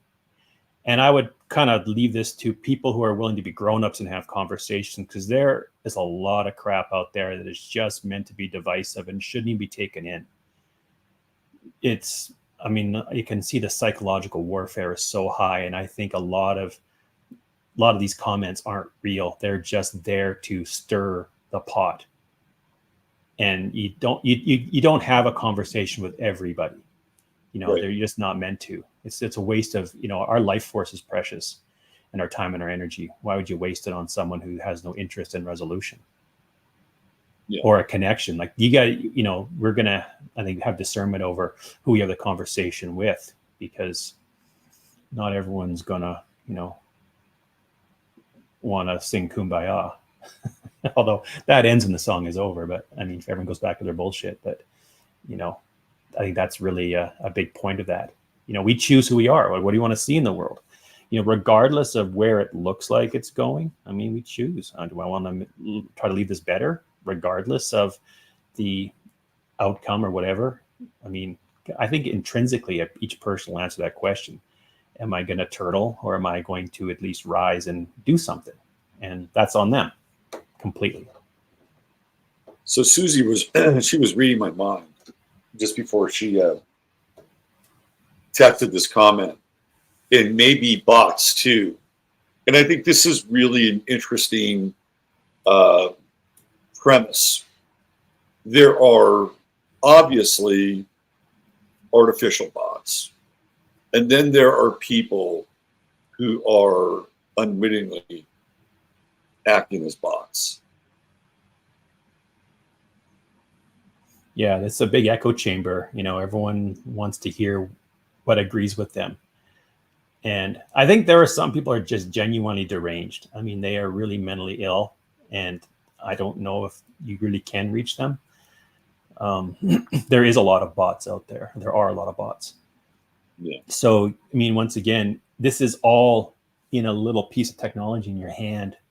There is a whole life outside of it. And that's why when I drive around the country, I meet a lot of really lovely people who really care. And, it's not this, extremely loud minority shouting craziness. It's people who care from different spectrums. But I'd say the majority are pretty good, but they're lost. You know what I mean? They're lost in the psychological haze of whatever, the media world they've allowed in themselves, because it's allowed. You actually choose to engage or not engage. It's whatever they consume. Yep. And that has lots of ramifications. Yeah, that's where responsibility comes in, where we put on our big girl and big boy pants and we say, nope, I got a purpose here. And then you're suffering. I mean, you get to go through your suffering, that crucible of the agony. And in a way, I'll say it the way it was told to me, is your suffering and your karma is your path to God.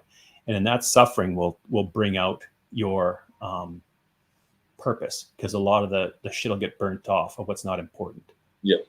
And then you start living out a very interesting life, because it's not dancing to someone else's what could happen or bullshit that way. Right. That's one of the things that I've been more conscious of in the presentation of what I do. And I'm really doing my best to stay away from fear porn and doom porn. That doesn't mean that there aren't things that are issues that I'm concerned about, which I'll talk about. But there's enough fear porn and doom porn out there, and that's one of the reasons why I've kind of gone to war with the black pillars, and it's not really that they're doomy black pillars and there's this covert censorship involved. I just feel like they're bullies, and I don't have a lot of patience with bullies. And anyway, that's crab in the bucket. Yeah. And there are critical things that are afoot right now. And I'm not saying you're being nice to everybody. It takes discernment, and sometimes, it takes even a harsh hand. It's not without a doubt. But you'll know that when you get to it. I don't really make issues out of a lot of things, but it just hit me. It just hit me between the eyes, and I'm like, enough of this shit. And it doesn't mean you have to agree with Trump. It doesn't mean you have to agree. It's like, take the dual party duopoly out of it, right? And they'll bring up, well, Trump did Operation Warp Speed. Well, guess what? Bush did 9/11. Okay, where do you want to go from there? Oh, Obama bombed the shit out of the Middle East and turned America into a race-baiting, race-hating hellhole. Well, how about that? Well, Bill Clinton was one of the largest cocaine dealers in the United States. We could just go down the line, right? And there's plenty of blame to spread around. And I'm not saying that, and oh, by the way, Operation Warp Speed, hey, it was global. It wasn't just here in this country. And guess what? You had a choice to say yes or no, right? That's the responsibility. And they're pinning it back on one. Well, I didn't take it. Yeah, right? That's right? the complete delusion of being lost in having everyone else's program run your show. Yeah, exactly. All right, so I'm looking to talk to grown-ups. Exactly. Thank you. And that's the illusion I made the other day. It's like they're stuck at 17. Everybody's a fucking hypocrite. Mm-hmm.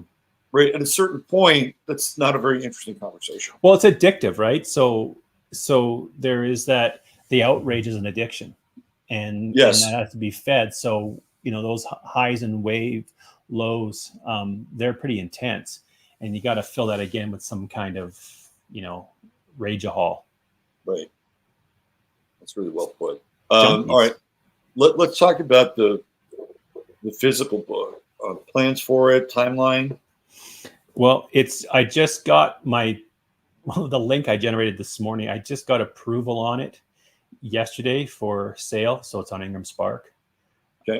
For the physical book, I have a Kindle version on Amazon at the moment, and then I'm going to work out details of wider distribution with it. I mean, literally a funny experience is that after I got the approval in the book, my body just went to shut down. Like it's like I was basically toast all yesterday. I think just crossing the line or something, and it was interesting, like a marathon. So Well, that's my next plan. We're glad you ran that marathon across the desert. Well, some parts I waddled, some parts I flailed. Well, you got to the finish line, whatever that is. Yeah, I did. And that's what counts. And we thank you for that. And not just not just the physical product, but your journey, which I know a little bit about. And you've lived this, and you've lived this intensely for the better part of the last year. And there's other parts of your life that are inside of that, but you've lived it. And this is a testimony to that. So congratulations. Well, thank you very much. I appreciate that. All right. Are you going to be anywhere doing your magic? No, like the cover of my book, there's kind of like a helpless in the Maya. So like a dandelion seed in the wind going off into wherever it takes me now. That's kind of how it is.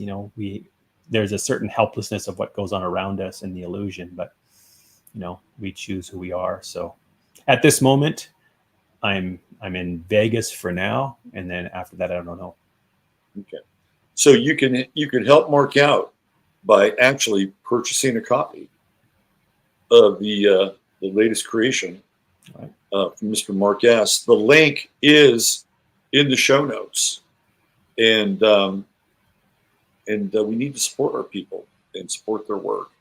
So and spread it around, tell your friends about it, and let's see if we get a little viral activity here, and get you some traveling cash, and get some momentum happening. You got any plans for any other interviews? Yeah, I mean, it just came out now. So I had people who expressed interest before. So over the weekend, I'll reach out and line the next ones up. I had a few that came right away. So I think what I'll do is I'll separate out our video from the video of the entire show, and then if you want, you can use that, and then I'll be able to post it twice. And I hope people find you. Hope they find you, because you have a voice, and a voice that's needed. And we'll say, oh yeah, we knew him. We knew him back then. We knew him when he was doing those cartoons at the hotel that one day. So. Yeah, I'm fun at a party. You are that. All right, my friend. You take good care, and thanks for being here. And we'll have you back again when there's a new possibly seismic development in your world. How's that sound? Perfect. Appreciate it. And I appreciate you. Appreciate you too. There he is, the great Mark S. And bring him out of the stage there. He'll be backstage. We'll have a little chat before we go. Thank you, everybody, for being here. Don't forget to hit the like, subscribe, all those things. And I have such a cool thing that I need to tell you about. Jock Doubleday is going to be at the event. And guess what we're going to do with Mr. Doubleday? We are going to be part of a play that he wrote about Tesla. That's right. You who are going to be at the event are going to be part of the play. Oh, but I'm not really good at being in front of people. I've never been an actor yet. This is one of the things that I love to do with our event, is to bring new experiences to people, whether it's firing guns or climbing up Enchanted Rock. Well, this year, we're going to go into the realm of the creative. So I hope you can join us. We'll have Jock. We'll have Mario from Symbolic Studies. We've got Darlena, our human design goddess, on Sunday. We have the Chattaria crew. So the link should be somewhere in chat, hopefully. And if not, it's on Twitter. If not, it's on Locals. And we're going to have a great time. And, you know, I don't know. I'd like to stay positive and optimistic. I don't know how long we'll be able to do these things. Right. So I think we should do them, enjoy them, and appreciate them while we can. And I hope to see as many of you there as possible. All right. Have yourself a blessed weekend. We'll be back on Sunday Night Astro Live. And I got some plans for it, but I haven't quite crystallized them yet. In the meantime, treat each other well. Use your head in order to discern what's real. Your heart to stay with what's possible. I'm Robert Phoenix. Thanks again to our guest today, Drake Woods, and our good friend, FARcast. Bye for now.